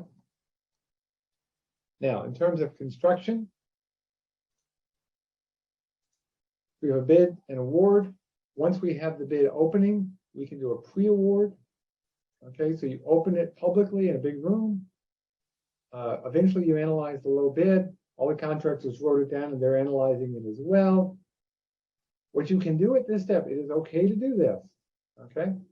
You can go in there and you can say, you know, we're going to check to make sure they're responsible, that they met the goals, that they can meet the goals for the DBE, that they can meet the goals for having enough equipment. Are they responsible? If they're not responsible, you can remove them, but you got to document why not. And you got to get approval for any DBE plan. If they haven't met the DBE goal, they only have 5 days to get more data or to give you a good faith effort. Okay, so that's pretty important. So that's the kind of thing you got to deal with. And as someone put into the Q&A, if something has come up, something has changed, you may have to do a reevaluation. For instance, if there was a NEPA question, if you haven't had, you may have to do a reevaluation of your NEPA because things may change between the design phase and the bid phase. You may just need to check and make sure you're still okay. Nothing has changed. Okay. No negotiation. This is a low bid system. You don't negotiate. You either accept them as responsible or you remove them because they're not responsible and you go with the lowest bidder. And then that's the process. Okay. Now, during the contract phase, you're going to have to be doing civil rights monitoring. This is that EBO system, okay, that we talked about earlier. It's all online, okay, for both EEO and DBE kind of operations. It's a template. You don't have to reinvent the wheel, okay? And there's different mechanisms involved. So just take advantage of it, download EBO. I've got it on my computer because we actually do it for the LTAP Center. Even though there's no goal, this is what's weird about it, there can be 0 goal, you still need to fill this out. Okay? So if there's a requirement to fill out the EBO, you fill it out anyway, even if there's 0 goal. Or even after you've met the goal, you keep filling it out because we want to track how we're taking advantage and helping people who have disadvantaged businesses or equity issues. Okay. And the phone needs to be somebody we can pick up and talk to. And that could be the RLPL again. Now, there's other forms that you're going to have to be done.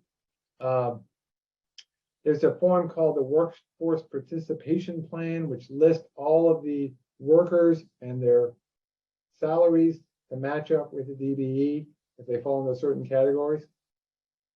I'll be honest with you, I've got this form as a listed in the construction phase, and you do fill it out during the construction phase, but really, you've set it up way back in design. Way back in design, you set up what you think you're going to see, and then you can compare that with the contractor to see how well you did. So you really want to have thought about this way ahead of time. It's not part of the EBO, it's separate, but the contractor is the one who actually fills out the data. But you, the local agency or the consultant, need to have thought about what these are likely to look at and what you're going to have involved. It also helps you, by the way, with your engineering estimates, so it's actually not a bad thing to do during the design. You're going to give out an award. You're going to submit that to the DOT, and again, paperwork. Already forms, you don't have to reinvent the wheel. Okay. Now, we're 1 hour from 12:30. The mic is the door, but the butt can endure. So we're going to take our last break for 15 minutes. We're going to come back. We'll do step 12 on construction inspection and finish up our time together, and then open up for a Q&A panel after that. So, okay. Welcome to our last hour. We still have a Q&A to do, but we've got about 25 minutes of things we need to cover in terms of the federal aid process. We could spend, and we actually have done, a whole 4-hour session just on construction and inspection. Okay, so I'm going to go through some of this quickly, but I just want you to think real carefully about the kind of problems that you have to deal with. Okay, so on the Q&A, I'm assuming on the poll everywhere, do me a favor, put in a few examples of construction problems that you've had, federal aid or not, that you've had to deal with.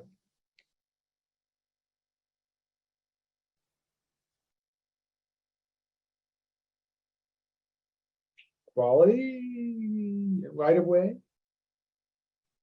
Okay. Utilities. Okay.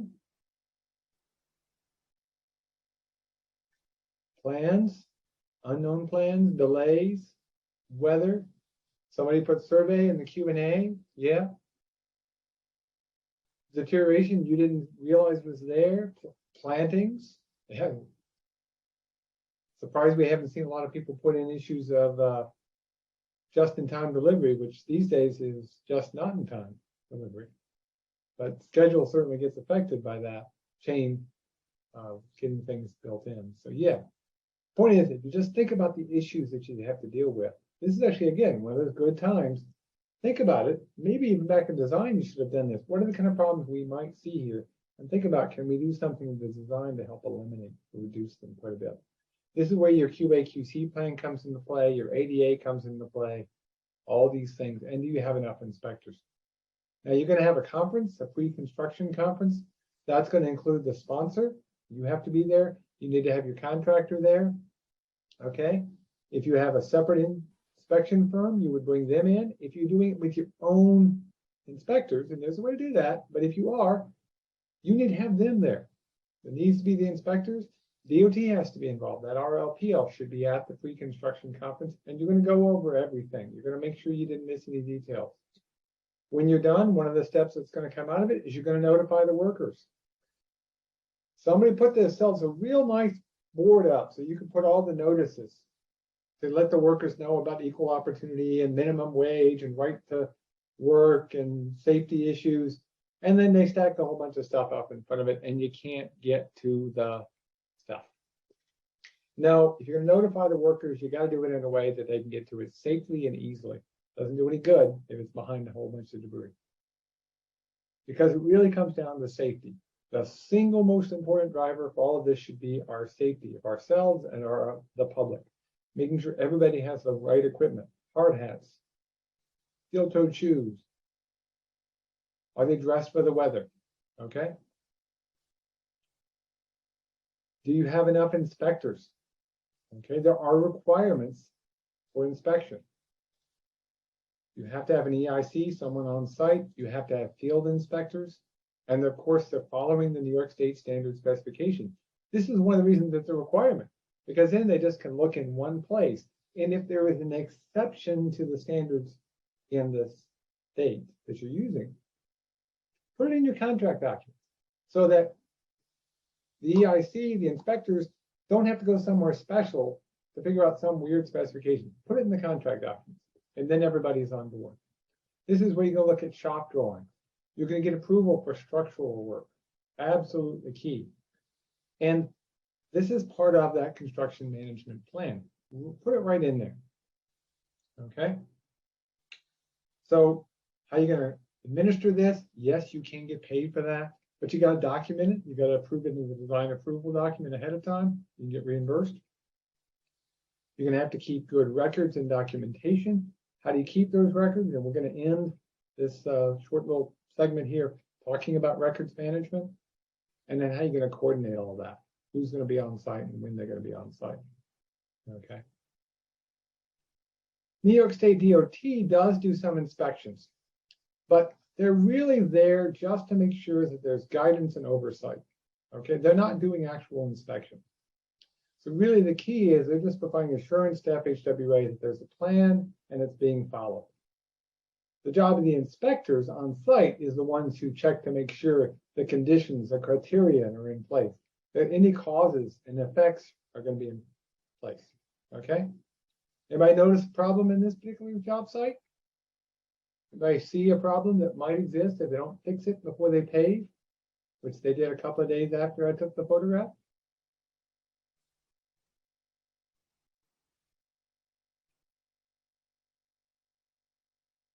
No? What do you think about the cone there in the middle of the road? Yes, they would have probably left the cone there and paved right over it. So do me a favor. If you're inspectors or you're having inspectors out there, the job of the inspector is not just to do observations. Nothing more frustrating than just write everything down and do conditions. Yes, they do write down the conditions and they write down did they meet the criterion in the contract. They write down the causes and the effects, but that's not the total job of the inspector. The job of the inspector is also to let the EIC or others who can make changes know that something needs to be changed. It doesn't do any good when you're looking back through the inspection reports to say, oh, there was a cone in the middle of the road the day before they paved it, only to find out they never took the cone out and you paved over it, and now you're going to have a pothole eventually. Okay, so your job is a little bit more than just observations. Okay, so for instance, what would you do here? I mean, obviously you're going to look at the signs, but if you were looking at this before they signed off on it, what would you be looking at here? Any problems?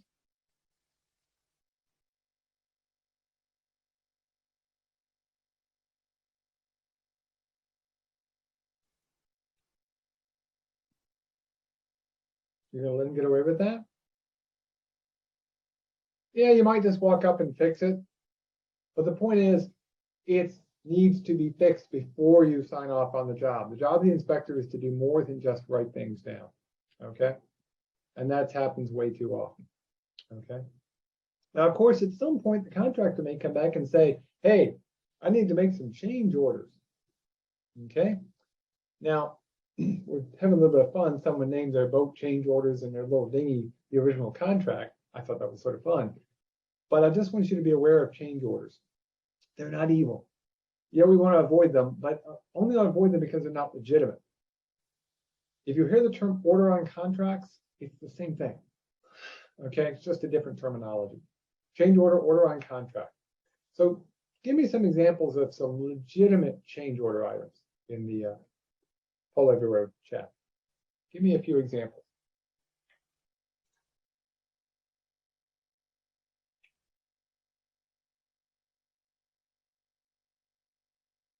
Time extension, but why? Unanticipated field conditions, and that's the key. Unanticipated, not just field conditions, unanticipated, unknown utilities. Yeah, that's a good example. Overruns, but again, are they legitimate overruns? Or is it just a contractor messed up? It didn't have enough equipment on the job site. Okay, a design issue, yeah.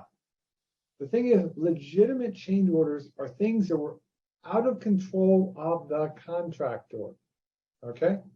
Or they were requested changes by the site where something happened, okay? Yeah, homeowner changing his driver reducing the design of the bid. Yeah, that's a good example. An error or omission that's not in the contract documents. Yeah, an owner caused delay. A supply chain issue, okay? But just because they didn't schedule enough people to get the work done by a deadline date doesn't mean that you necessarily is legitimate. Again, if you're not sure, ask yourself, if it was your own home, would you tell the contractor, oh yeah, sure, we'll give you more money? Or would you go, no, you should have planned for that. And then you're probably going to be pretty close to where you need to be. So a contract change is a change to the scope, okay? So it may be a requirement of NEPA. You got to go back and look at your NEPA documents. It may be a change of cost. May not be, but it may be. If there's something that changes the plans or the specs, you're going to have to get some approvals, okay? New and modified pay items, adjustments to the contract, okay? And of course, if there's a change in the contract requirements. One of the most common, by the way, of course, is utilities. We see that a lot. But when change orders occur, think about what's legitimate, what isn't. An easy way to think about it's that old thing in high school. Who, what, where, when, why, and how. If you can answer those questions, you're probably okay. Why always comes first. Why is the change necessary? And is it out of the control of the contractor? What is the change? How will the change order affect the scope or design and the approval documents? Where in the site is the change? When does it affect the project, i.e. the schedule? Who's responsible and who should pay? And of course, how? How's it going to get done? Any changes should be done according to that manual of uniform record keeping. That's part of the reason it was put together. It is reviewed by the State Department of Transportation, okay? And it has to be done ahead of time. Okay, so it really should be done ahead of time. Now, there are some exceptions. If it's a minor change within the scope, like the dirt was supposed to be over here 6 inches and it's only 4, but it's not structural. Okay, that's a minor change within the scope. A small increase of quantity or decrease, it doesn't require approval, a small quantity. So in other words, when you measured it out, it said you needed 20 yards of concrete, you only needed 18. Especially if it's non-structural, no big deal. But small amounts, okay. Not significant new items, okay? You realize that you needed to extend the concrete a little bit further, or you needed to put in a ramp. And there's no different parts. You're not having to put in a special ADA kind of thing. Okay, that's fine. And if you've already got a field change that's been done, if it's within that, you're okay. But if you're not sure, communicate. Pick up the phone, talk to the RLPL, and just go back and forth. Say, hey, you think this is critical? Okay, so that's pretty cool. Okay. Now, in terms of reimbursement, remember, you have to have an active PIN. Okay. Oh, good question here. Quick one in the Q&A. Do I need to have a change order if I'm not introducing a new item to the contract that only changes the quantities? I'm not going above budget. Again, small quantities, no. But if it's a large quantity, even if it doesn't change the budget, you might. That's why I'm a big fan of communicate, communicate, communicate. If you're not sure, ask. Can always be told, yeah, you're okay. But this is one of those cases you don't want to do change orders afterwards. They're the worst things. You want to do the change orders beforehand. And you get a better price too. Okay. To get reimbursement, you have to have an active PIN. It has to be eligible, and you have to have proof of payment. But if you're doing local projects, you're doing CHIPS funds, you're used to that now. You have to have a canceled check. You have to have an invoice. You have to have something that shows that someone got paid. Okay. Now there's some federal reporting requirements. You've got to meet your EAO and DBE goals. We can make that work. Okay. So we'll go from there. Okay. In terms of progress payments, generally, by the way, on a federal project, you want to be paying people monthly. I'll say pay your contractors monthly, and you can ask for the money from the state monthly as well. That can include work performed, including stockpiled materials. So if you've got materials brought in, they're sitting there, but they're not part of the job, they're stockpiled, you can ask for reimbursement. But remember, until it's put into the job, you could get that money pulled back. So it may include it, but just make sure you're going to get it put in. Okay. The estimate is prepared by the engineer in charge or the person on site, and they need to be timely. Okay. Now don't let that project get inactive. Okay. If there's no work done for a long period of time, it may become inactive. So you won't get reimbursed. So if you're not sure, ask. And if there's non-compliance for a particular reason, you might lose some funding. Okay. So just keep in mind the reimbursement process. It's not too bad. And if there's something does come up, they'll put together something on a corrective action plan. This really is more than just a simple please change thing, but it's not that big of a deal. Don't go crazy. Don't go, oh my goodness, we've got a corrective action plan. It's more of a, how do we make sure we get this done right? Does it involve auditing? Possibly. There's definitely going to be some monitoring going on. You might get one of these financial reviews, these fire reviews, okay? The thing we're really trying to do is put together a corrective action plan so we don't get what's called a feign. We don't want feigns. We'll come back to feigns in a little bit. We won't end with feigns because that's something we don't want to be talking about too much. But the idea is we want you to get your money. We want the job done properly. Oh, got feign on the next slide. I forgot to move it up. That's right. DOT wanted me to move it up. So a feign, a federal aid ineligibility notice. Okay. Essentially what it says is for some reason we're going to withhold some or part of the payment, or you might not be eligible for future projects. Okay. It's not something that's done automatically. It's really negotiated a kind of activity. And it's usually because something pretty serious is going on. So it's in chapter 3 of the local projects manual, and I could spend the whole rest of our time talking about possible feign problems, but I just want to give you a couple of examples of the kind of things to think about that could lead, not necessarily will lead, to a feign. So let me give you a couple. I think I've just got two here. Let me just make sure I've got 2 or 3. I've got 2. I'm just going to show you just based on time. So what might be an issue here? If you were inspecting this job, what do you think the Federal Highway Administration might be upset about? And might go, you know, if you don't correct this, we might actually pull some funds from you.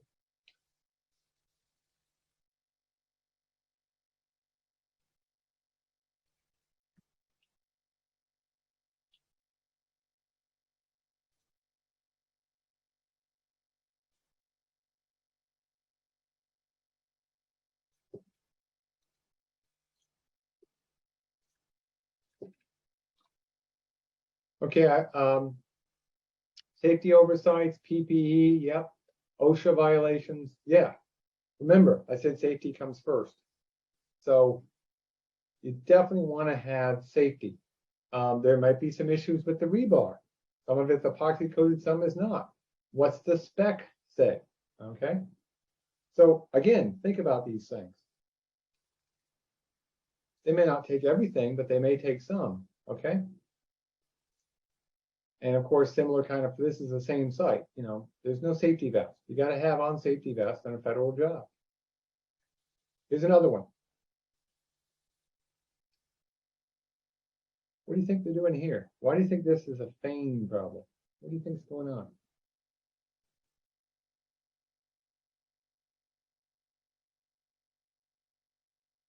Steel-toed New Balances? Yeah, those may or may not be safety shoes. They may be. You'd be surprised. Some of the safety shoes I've seen lately look like tennis shoes. So I won't assume that. Nope. This is a case whereby they poured a sidewalk. You have to test the materials. If you don't have a certification for the material testing, someone has to come back in and test. In this case, it was a concrete sidewalk. They wound up having to go back in and drill cores, which of course creates damage. And they spent $40,000 on a $50,000 job to do concrete testing, which could have been done for a few $1,000s. So yeah, in this case, they got reimbursed, but they got to pay for the inspection. So is it worth it? Probably not. The key is someone had to pay for it, and it was the sponsor who had to pay for this extra inspection. So it didn't really do them much good. So keep that in mind. You want to really be careful of that. We don't want to see people lose their funds. You know, and if something shows up after the project's been signed off, guess what? It's not a feign problem anymore, but it could be yours.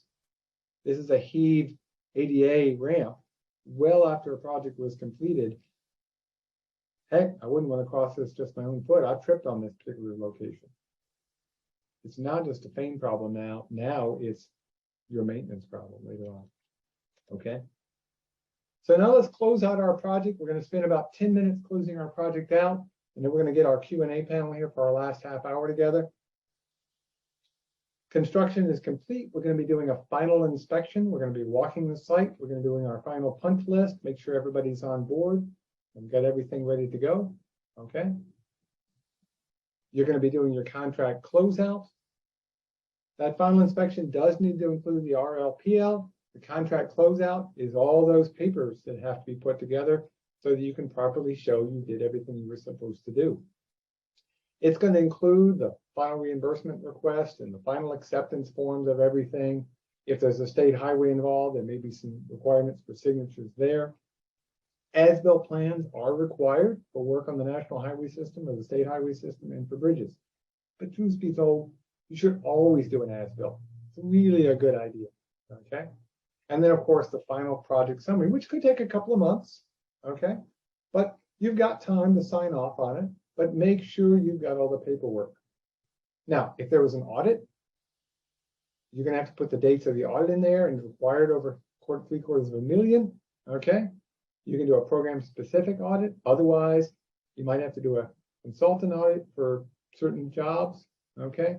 If there's an audit involved, that's included in any of the documentation, any final reports.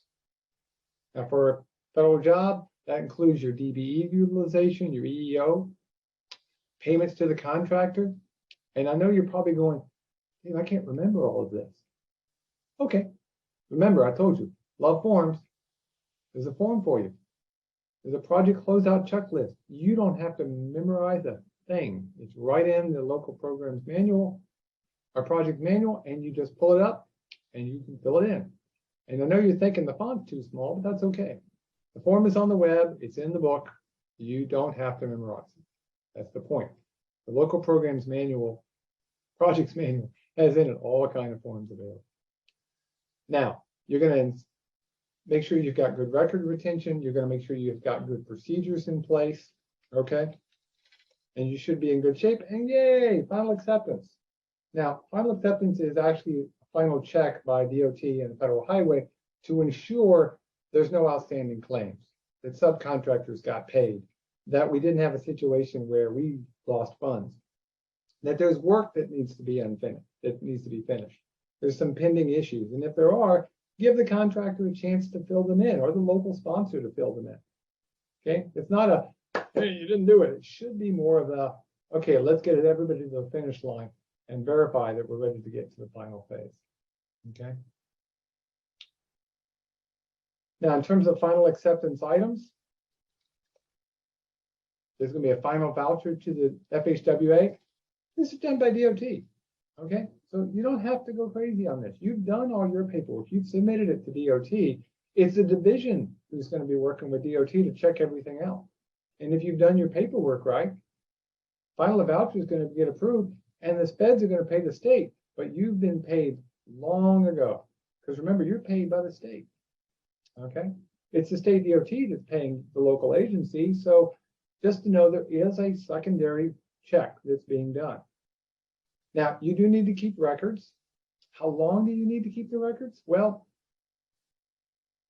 3 years minimum, 10 years if on the state highway system.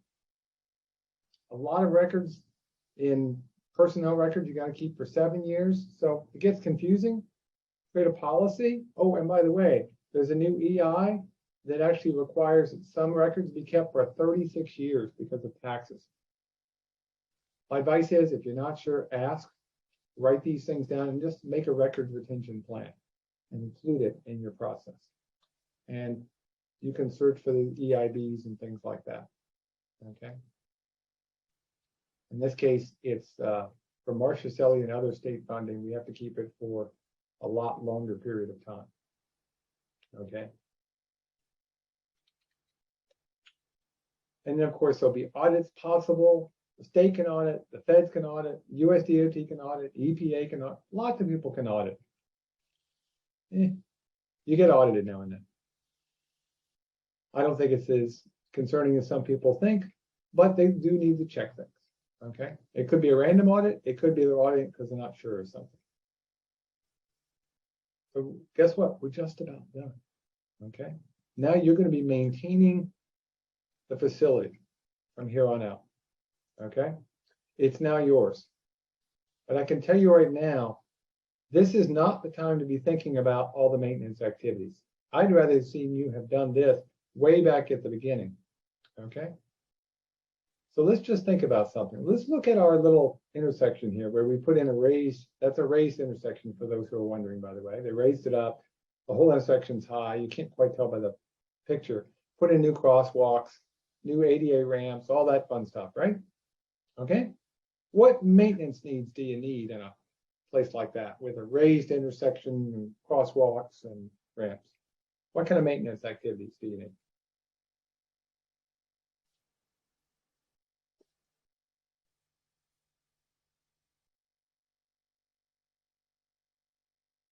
Possible striping is going to have to be kept up. You got to keep the drainage. You're going to have to plow it in the winter. You got to do the street sweeping, snow and ice, stormwater. Okay, yeah, got to think about all these things. What if you had put in stamped concrete so you didn't have to do pavement markings? Or if you'd made sure that the ramps were wide enough where you could actually get in there with your own equipment for snow plowing. Okay, you can actually change the design to reduce the maintenance. The time to think about that is way back here in your plan and identify phase. So again, that's why I like to walk the whole process through, whether it's federal aid or not. Figure out what you might be doing at the end, might help you with your O&M at the very end. Okay. So keep that in mind. Don't get to the end and then realize, ooh, I got to maintain something I hadn't even thought about. How do I pay for it? And of course, the single most important thing to remember, or three most important things to remember, are to communicate, communicate, communicate. So where can you go for assistance? Where can you get some help? Where can you go for assistance? You could talk to your MPO, absolutely, that's a good one. Your RLPL, your Regional Local Project Liaison, yeah. You can look in the local projects manual, yeah, that's a good place to look, okay. You can talk to the local programs people. If you're with a town or a village, you might check with the county or a city that's in your area that has lots of federal projects. They might be able to help you out. You've only had one, but they've had 15, okay. You can talk to New York State DOT at the regional level and possibly even the upper level. You can look at other people's DAD reports, and Father knows best. You could talk to Dad, I suppose. But the point is, there's plenty of places for assistance. You can give us a call over at the LTAP Center. We'd be glad to pick up the phone and give you a talk, help you out. You can talk to Federal Highway. If you're not sure, pick up the phone and drop an email. We don't care. The point is, ask ahead of time. It's easier to ask. And there's plenty of help out there. Heck, you can talk to the consulting community, though I will be honest with you. If I'm a consultant, I want to make sure that if I'm talking to you, I'm not doing something that creates a conflict of interest for me. Okay.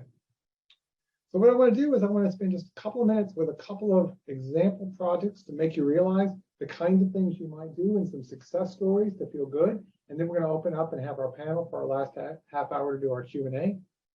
So let me give you a couple of examples, and I'm going to pick, let me give you three here. So here's a fairly big one. I know most of the smaller agencies are going to have this, but this is the city of Buffalo. They did the Buffalo Niagara Street Sustainable Corridor and Community Integration Project. So you can think about some of those federal grants that might be eligible, the transportation alternatives, there's this community connectedness going on, safe roads for everyone, all kinds of fun stuff, right?